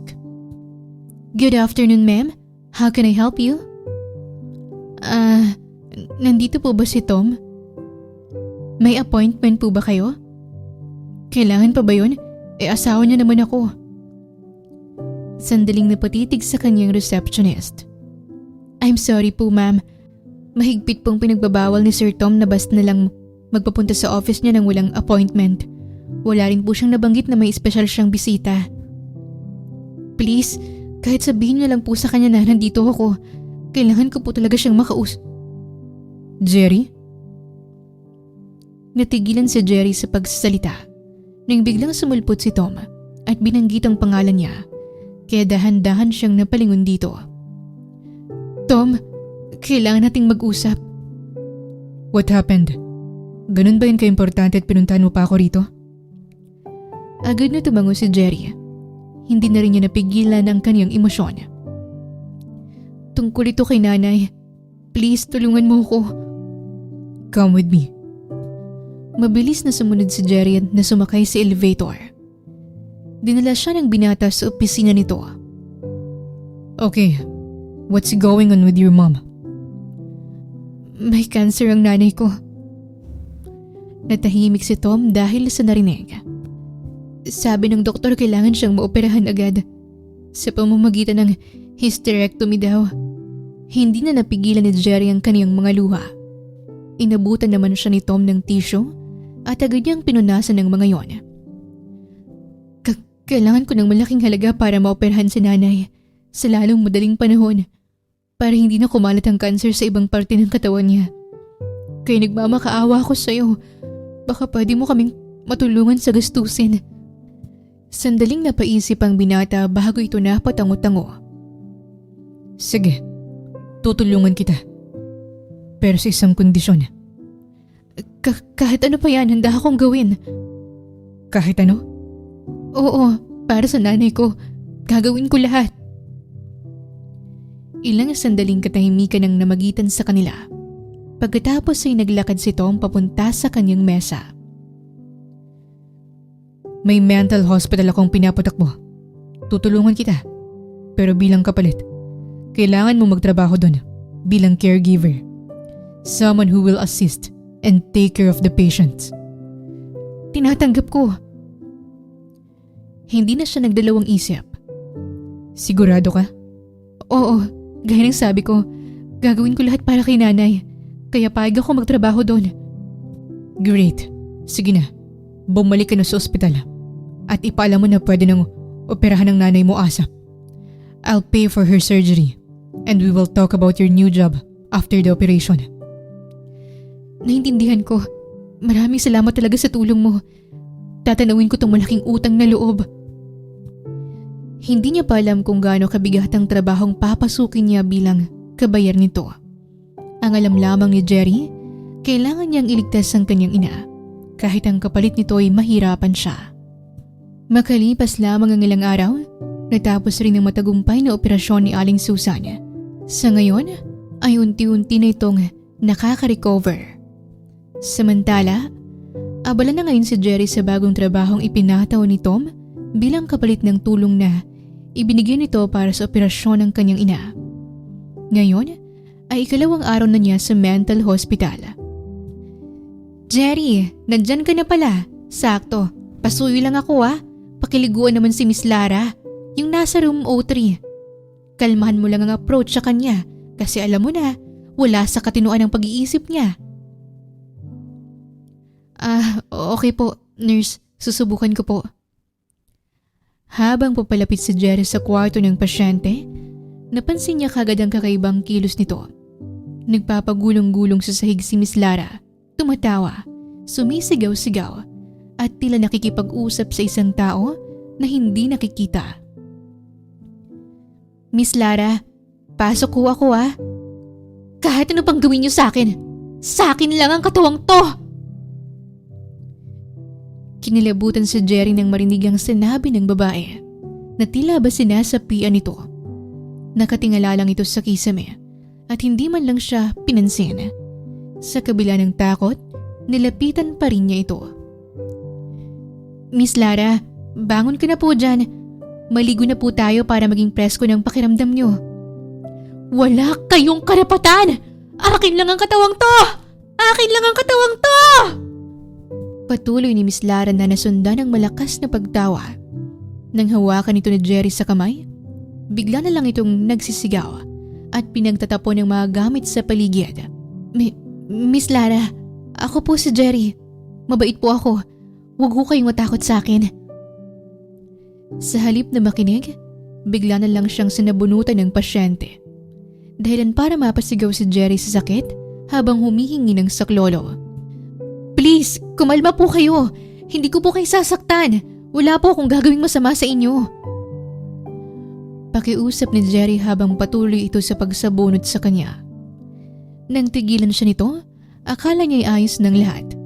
Ngunit sa halip ay bigla na lang siya nitong pinahiran sa mukha ng dumi nito at nasundan niyo ng malakas nitong pagtawa. Hindi niya napansin na dumumi na pala ito sa suot na pajama. Nang punasan ni Jerry ang pisngi at mapagtantong dumi yun ng tao, bigla na lang siyang naiyak at parang nanlambot ang kaniyang tuhod. Dahil doon ay hindi na siya nakalaban ng muli siyang sabunutan ng pasyente. Umagulho lang siyang habang tinitiis ang sakit. Mabuti na lang sa kalagitnaan nun ay biglang dumating si Tom kasama ang dalawang nurse. Inawat ng mga ito si Miss Lara habang si Tom naman ay inalalayan siya palayo at dinala siya sa banyo. Tinulungan siya ni Tom na linisin ang mukha niya. Dahan-dahan itong pinunasan ng dumi. Tinuyo ang mga luhang nagkalat sa mukha niya at inayos nito ang buhok niyang gulo-gulo. Ramdam ni Jerry ang buong pag-iingat ni Tom habang ginagawa yon. Nang matapos si Tom nalinisan siya, naghugas muna ito ng kamay bago siya muling hinarap. Jerry, I'm sorry. Napatigil si Jerry sa pag-iyak at unti-unti siyang napatingala. Hindi mo kailangan mag-sorry. Wala ka namang kasalanan sa nangyari . Hindi ko inaasahan na magiging ganito kahirap agad ang ikalawang araw mo. Isa pa, kung hindi kita pinasok dito, hindi ito mangyayari sa'yo. Ako ang naglagay sa'yo dito. Kaya responsibilidad ko rin ang kung anong mangyayari sa'yo habang nagtatrabaho ka. Natigilan si Jerry dahil hindi niya inaasahan na maririnig niya ang ganoong salita mula sa lalaking napakalamig sa kanya. Ayos lang yun. Wala namang may gusto sa nangyari. Kung tutuusin nga, deserve ko naman itong nangyari sa akin . What do you mean? Dahil sa nangyari, marami akong na-realize. Una na rito ay kung gaano kahirap kumita ng pera. Kaya dapat, hindi natin to ginagasto sa mga bagay na walang kabuluhan. Na dapat, mas prioridad natin ang needs kaysa wants. At kapag may pera tayo, dapat hindi natin to winawaldas na parang wala nang bukas. Kailangan din nating mag-save para kapag may emergency, kagaya sa nangyari sa nanay, meron tayong magagamit. At hindi natin alam kung kailan maniningil ang kapalaran. Kaya kailangan nating pahalagahan ang bawat sentimo. Napangiti si Tom matapos marinig ang mga salitang yon. Finally, ganyan nga ang gusto kong marinig mula sa'yo. Masaya ako na natutunan mo ang mga bagay na yan, Jerry. Kaya maraming salamat sa'yo, Tom. Kung hindi ako napunta rito, hindi ko yata mararamdaman kung gaano kahirap ang ginagawa ng ibang tao araw-araw. Naisip ko na paano pa kaya kung yung mga matatagal ng caregiver dito. Natitiyak kong mas matindi pang sinapit nila kaysa sa naranasan ko. Wala yun. Ganun lang naman ang gusto ko. Ang matuto tayo sa bagay-bagay at pahalagahan natin ang lahat ng meron tayo.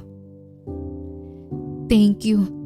Nga pala, pasensya na rin kasi naabala kita. Kung okay lang, babalik na ako sa trabaho ah. Sandali. Hindi mo na kailangang bumalik. Anong ibig mong sabihin? Hindi mo na kailangang magtrabaho dito. Narealize ko rin ang mali ko. Hindi dapat kita pinasok sa trabaho na wala kang proper training at walang kaalam-alam sa pag-handle ng mga pasyenteng may psychological conditions. Pero, kailangan kong mabayaran ang utang ko sa'yo. Huwag mo nang isipin yun. Hindi mo na rin ako kailangang bayaran nun. Sapat na sa akin yung may natutunan ka. Sigurado ka ba talaga rito, Tom? Yeah, pero kung gusto mo, bibigyan kita ng trabaho sa kumpanya. Mas mabuti doon para mabigyan ka ng proper training at mababantayan pa kita.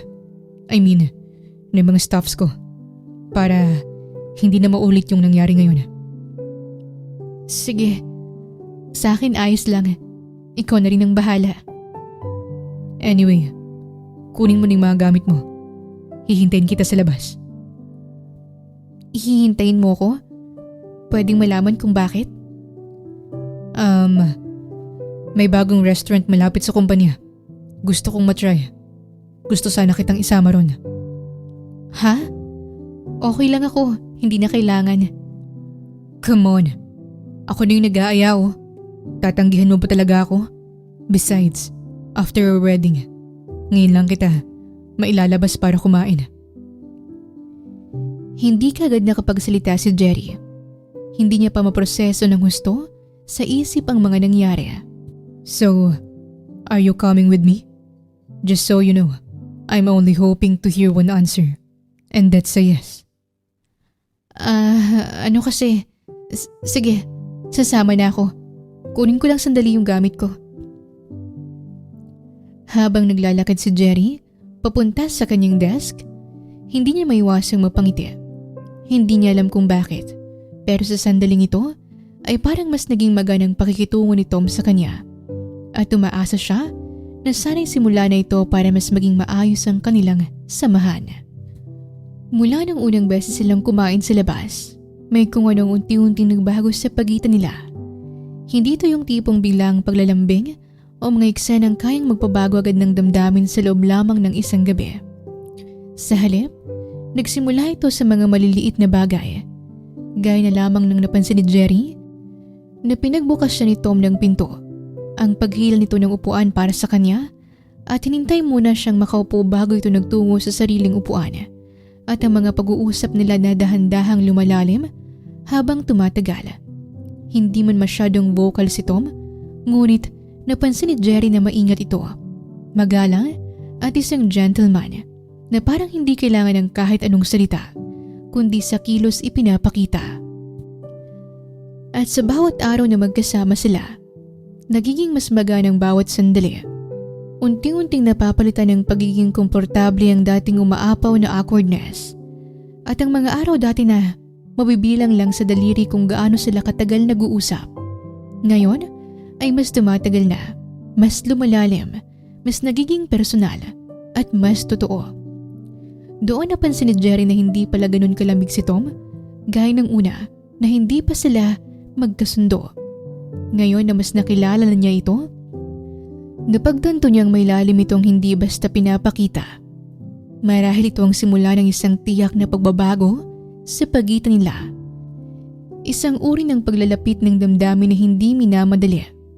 ngunit unti-unting umuusbong at lumalago. Isang gabi, biglang nagising si Jerry mula sa masarap na pagkakatulog dahil sa malakas na buhos ng ulan. Sinasabayan pa ng malalakas na kulog at paminsan-minsang kidlat na nagpapaliwanag sa paligid. Para bang may bagyong biglang dumaan sa kalagitnaan ng gabi. Dahil doon ay napabalikwas siya mula sa pagkakahiga.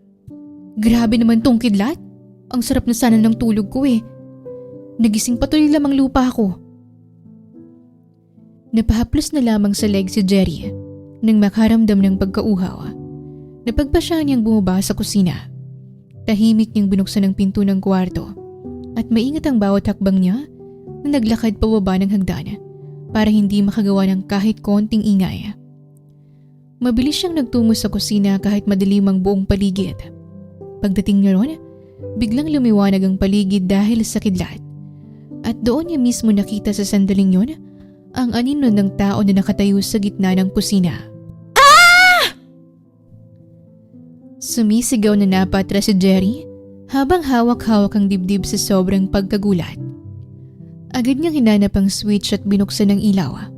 Pagliwanag ng kusina, bumungad sa kanya si Tom na kasalukuyang umiinom ng tubig. Wala pa itong suot na pang itaas. Bakit ka sumisigaw? Baka mamaya kung ano pang isipin ng mga kapitbahay natin. Ikaw lang pala yan. Ginulat mo kasi ako. Hinihingal pa rin si Jerry. Ngunit kahit papano'y kumakalma na ang pintig ng puso niya. Akala ko multo na. Bakit kasi hindi ka nagbubukas ng ilaw? Hindi na kailangan. Lumiliwanag naman dahil sa kidlat. Kung may sakit lang ako sa puso, paniguradong inatake na ako.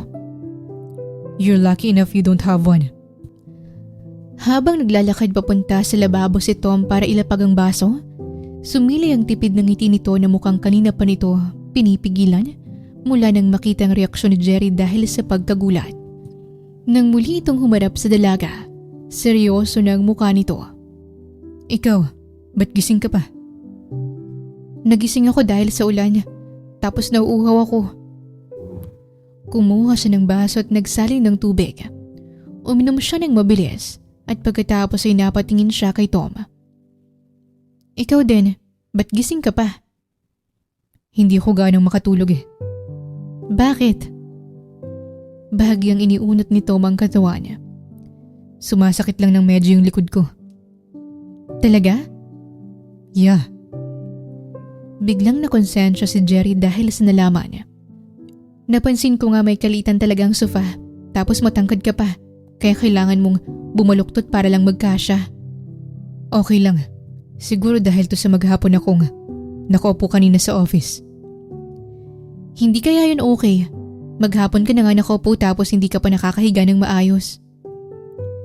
No worries. Kailangan lang sigurong masanay. Kung ganito na lang, ako na lang ang matutulog dito sa sofa. Tapos ikaw na rin sa kwarto. Agad na umiling si Tom. No need. Bakit? Ayaw mo bang makahiga ng maayos? Hindi na kailangan. Kasi naman ikaw ang mahirapan dito. Pero nahihira. Jerry.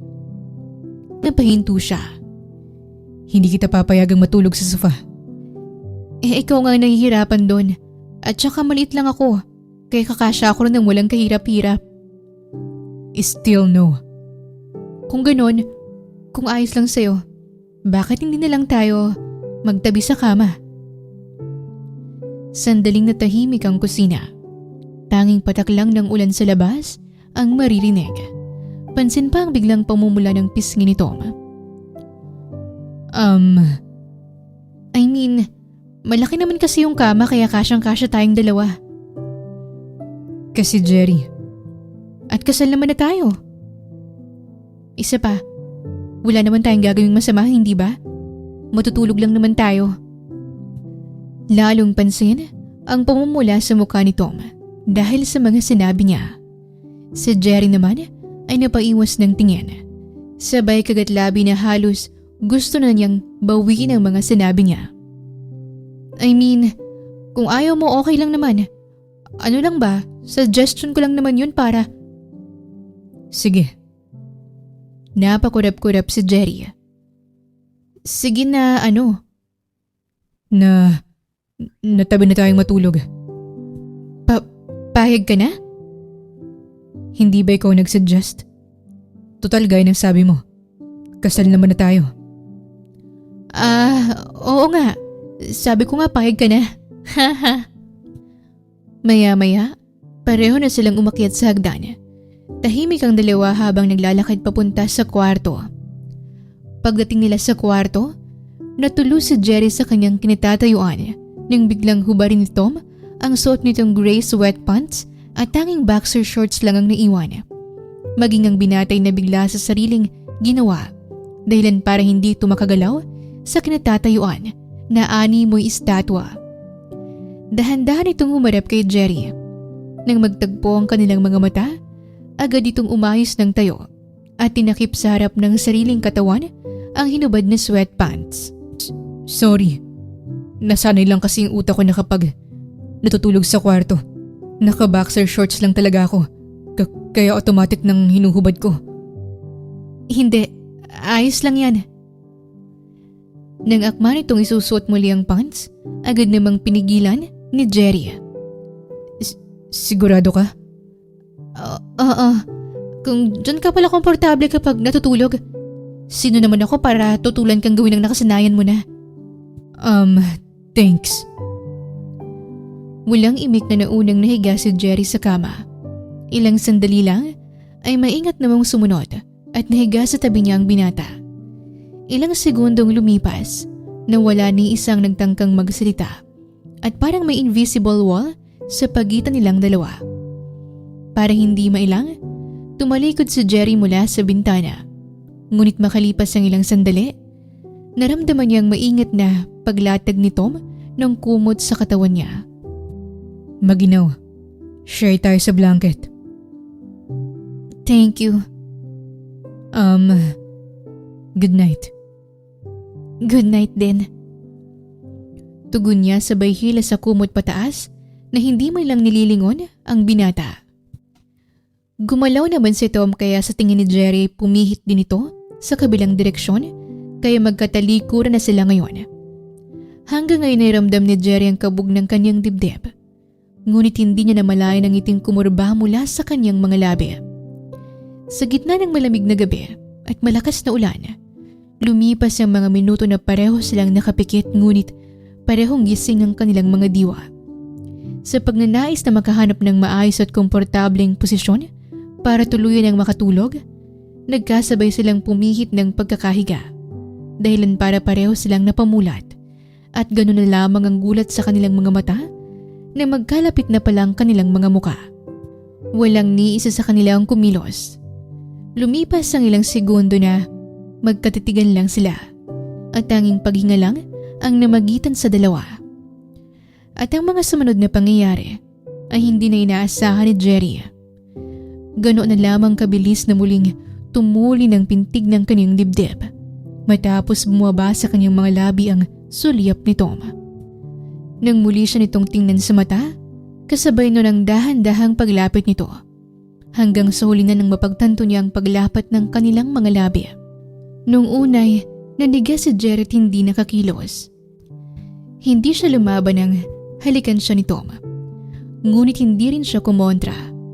Nang bitawan ni Tom ang kanyang labi, muling umangat ang sulyap nito sa mga mata niya.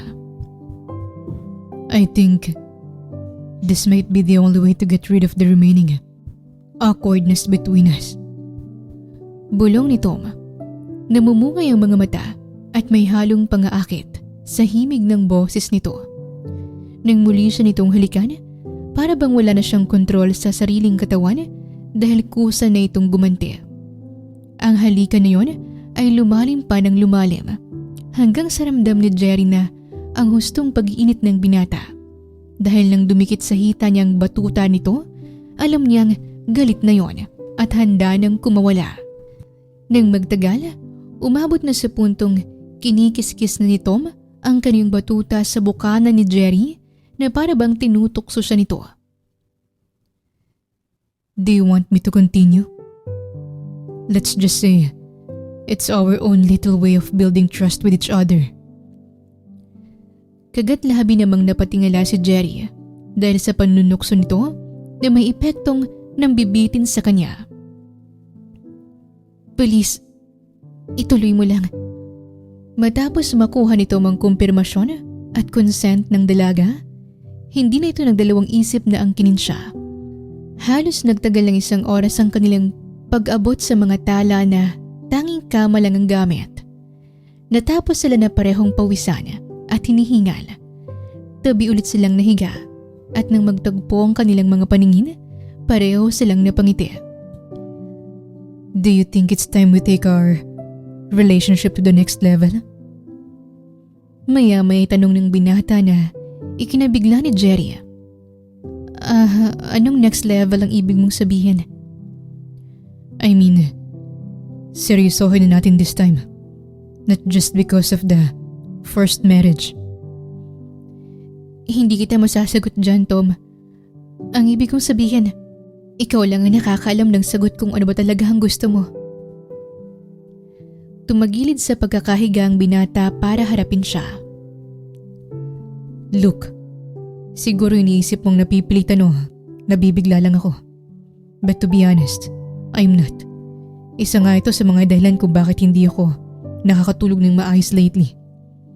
Kasi kahit anong kontra ko, kahit anong pigil ko, alam kong may nararamdaman ako para sa'yo.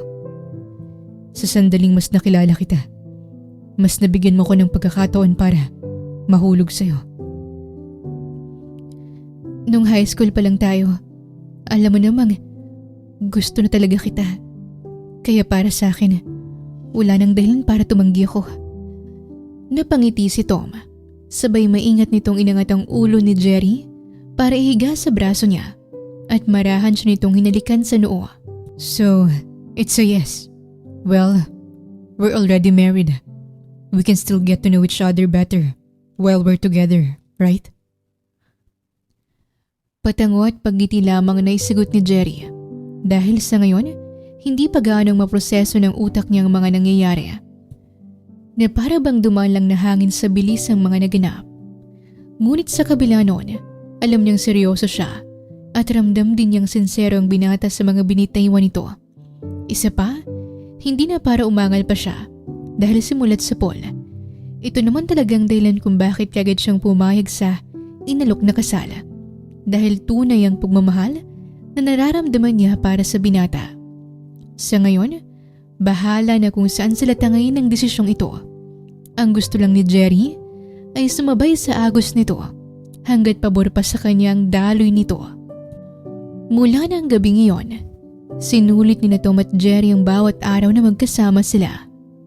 Sa paglipas ng panahon, unti-unti nilang nakilala ang isa't isa ng mas malalim. Hindi lamang bilang mag-asawa sa papel, kundi bilang 2 taong kusang piniling manatili sa isa't isa.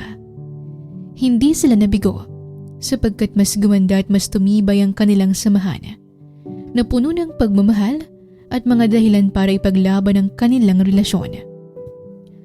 At upang higit pang patatagin ang pangakong iyon, makalipas lamang ang 1 taon ay muli silang nagpakasal.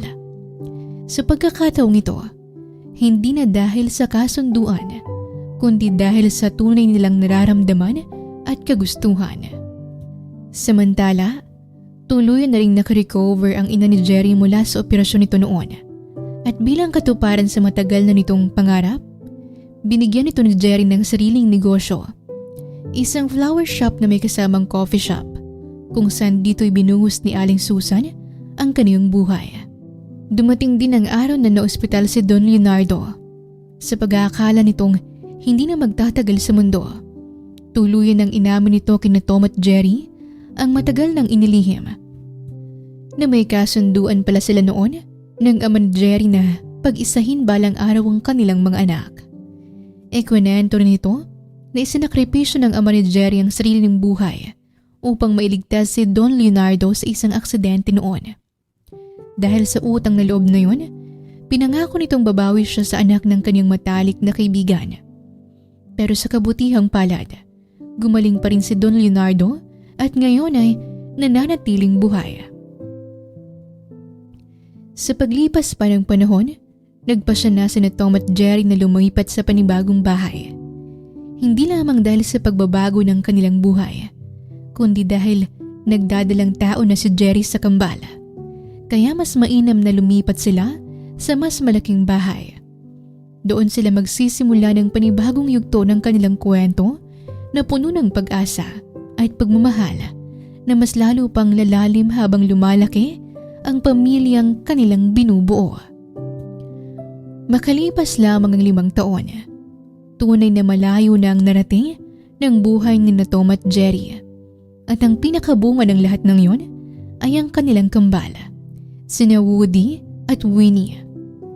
Sa araw na ito, naisipan ng pamilya na bumisita sa mansyon ng ama ni Tom. Hey!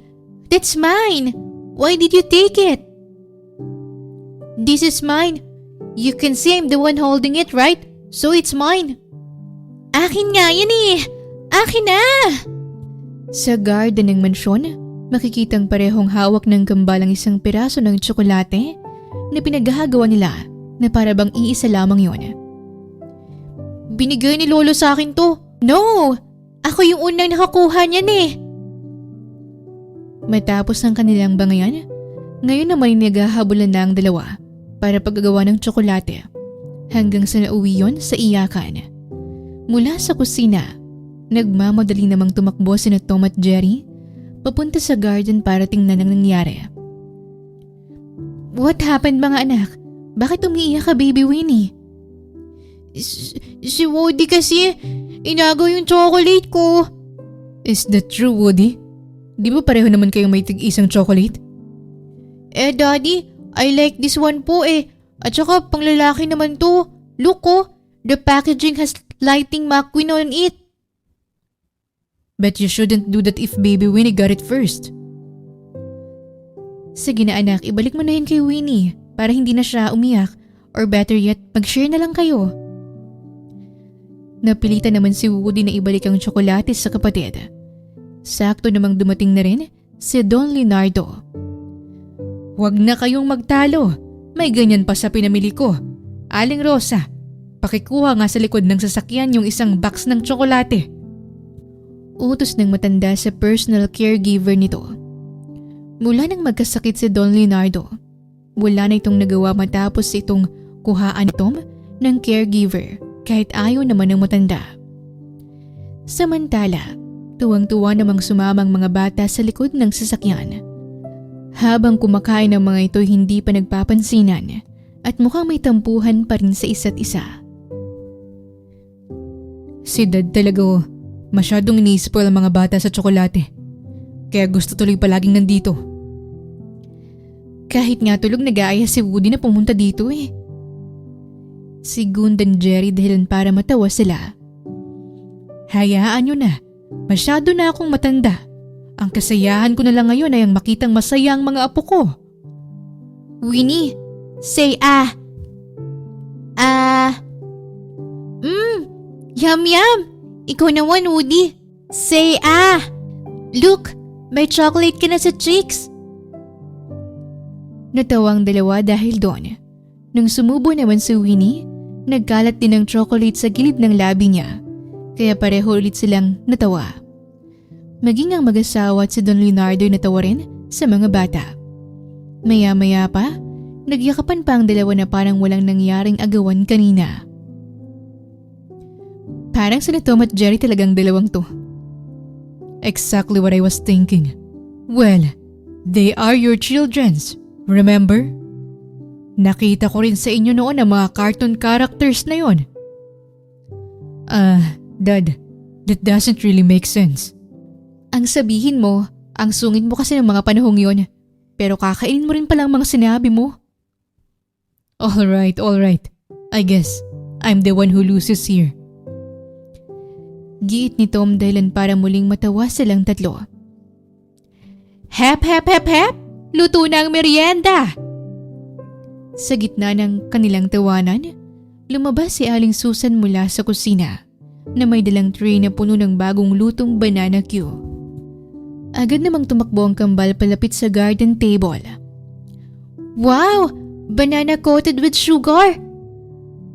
Banana Q! Banana Q! Oh, dahan-dahan lang mga bata, mainit pa yan. Sorry, Nay. Hindi na kita nabalikan sa kusina. Ito kasing dalawa parang aso't pusa. Nako, ahis lang yan. Mukha naman kayong nagkakatuwaan dito. At saka minsan ko lang kayo mapaglutuan eh. Habang kumakain sila, biglang may napansin si Tom kay Aling Susan kaya't natawa ito. Ma, bakit dala-dala mo pa rin yung pamalo sa langaw? Baka kasi magbalikan pa ang mga yon. Akala ko ba kasi magaling na si Don Leonardo. Bakit hindi pa umaalis ang mga langaw? Natawa naman si Don Leonardo sa narinig. Huwag kang mag-alala, Susan. Itinago ko ng mga yon. And those aren't ordinary flies. Ha? May iba pa bang species ang mga langaw? Actually, hindi sila nandito dahil may malubha akong sakit. Mga alaga ko talaga ang mga yon.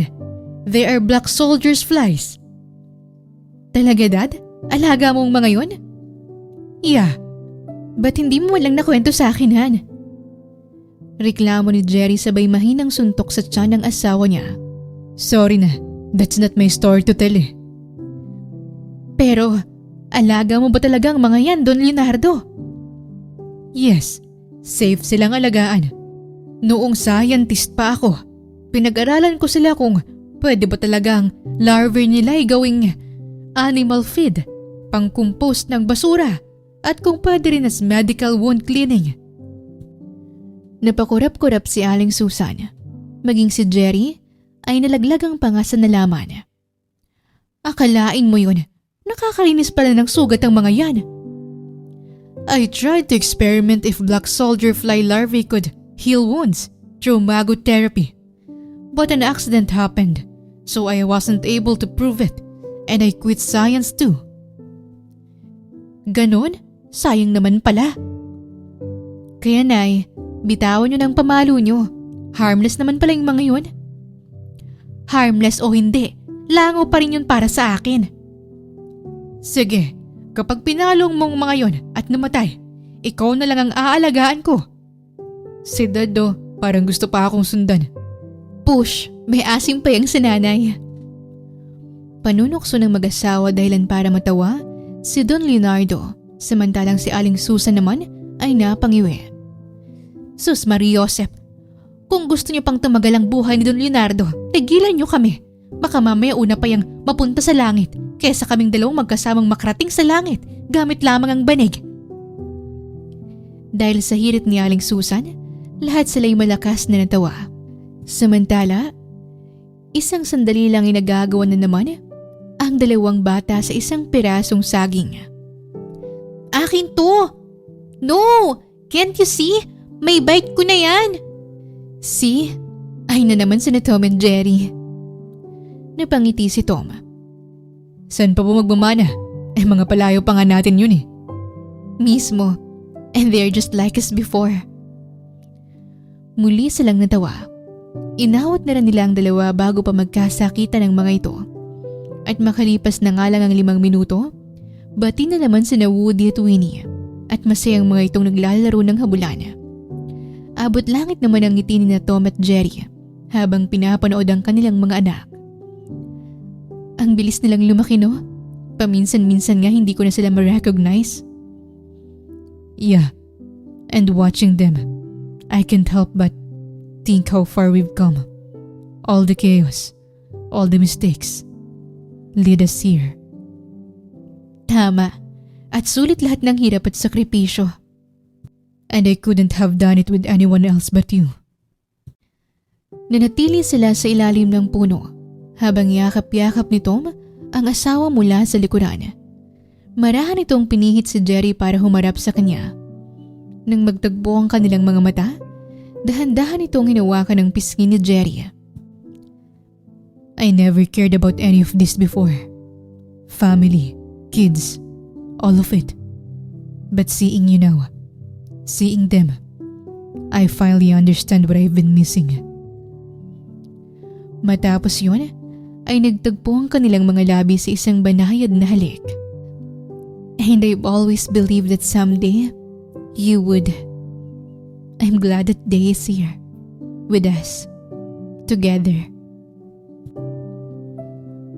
Ang kwento ni na Tom at Jerry ay hindi lamang tungkol sa pag-ibig o kahirapan, kundi isang salamin ng pagkatuto mula sa sariling pagkakamali.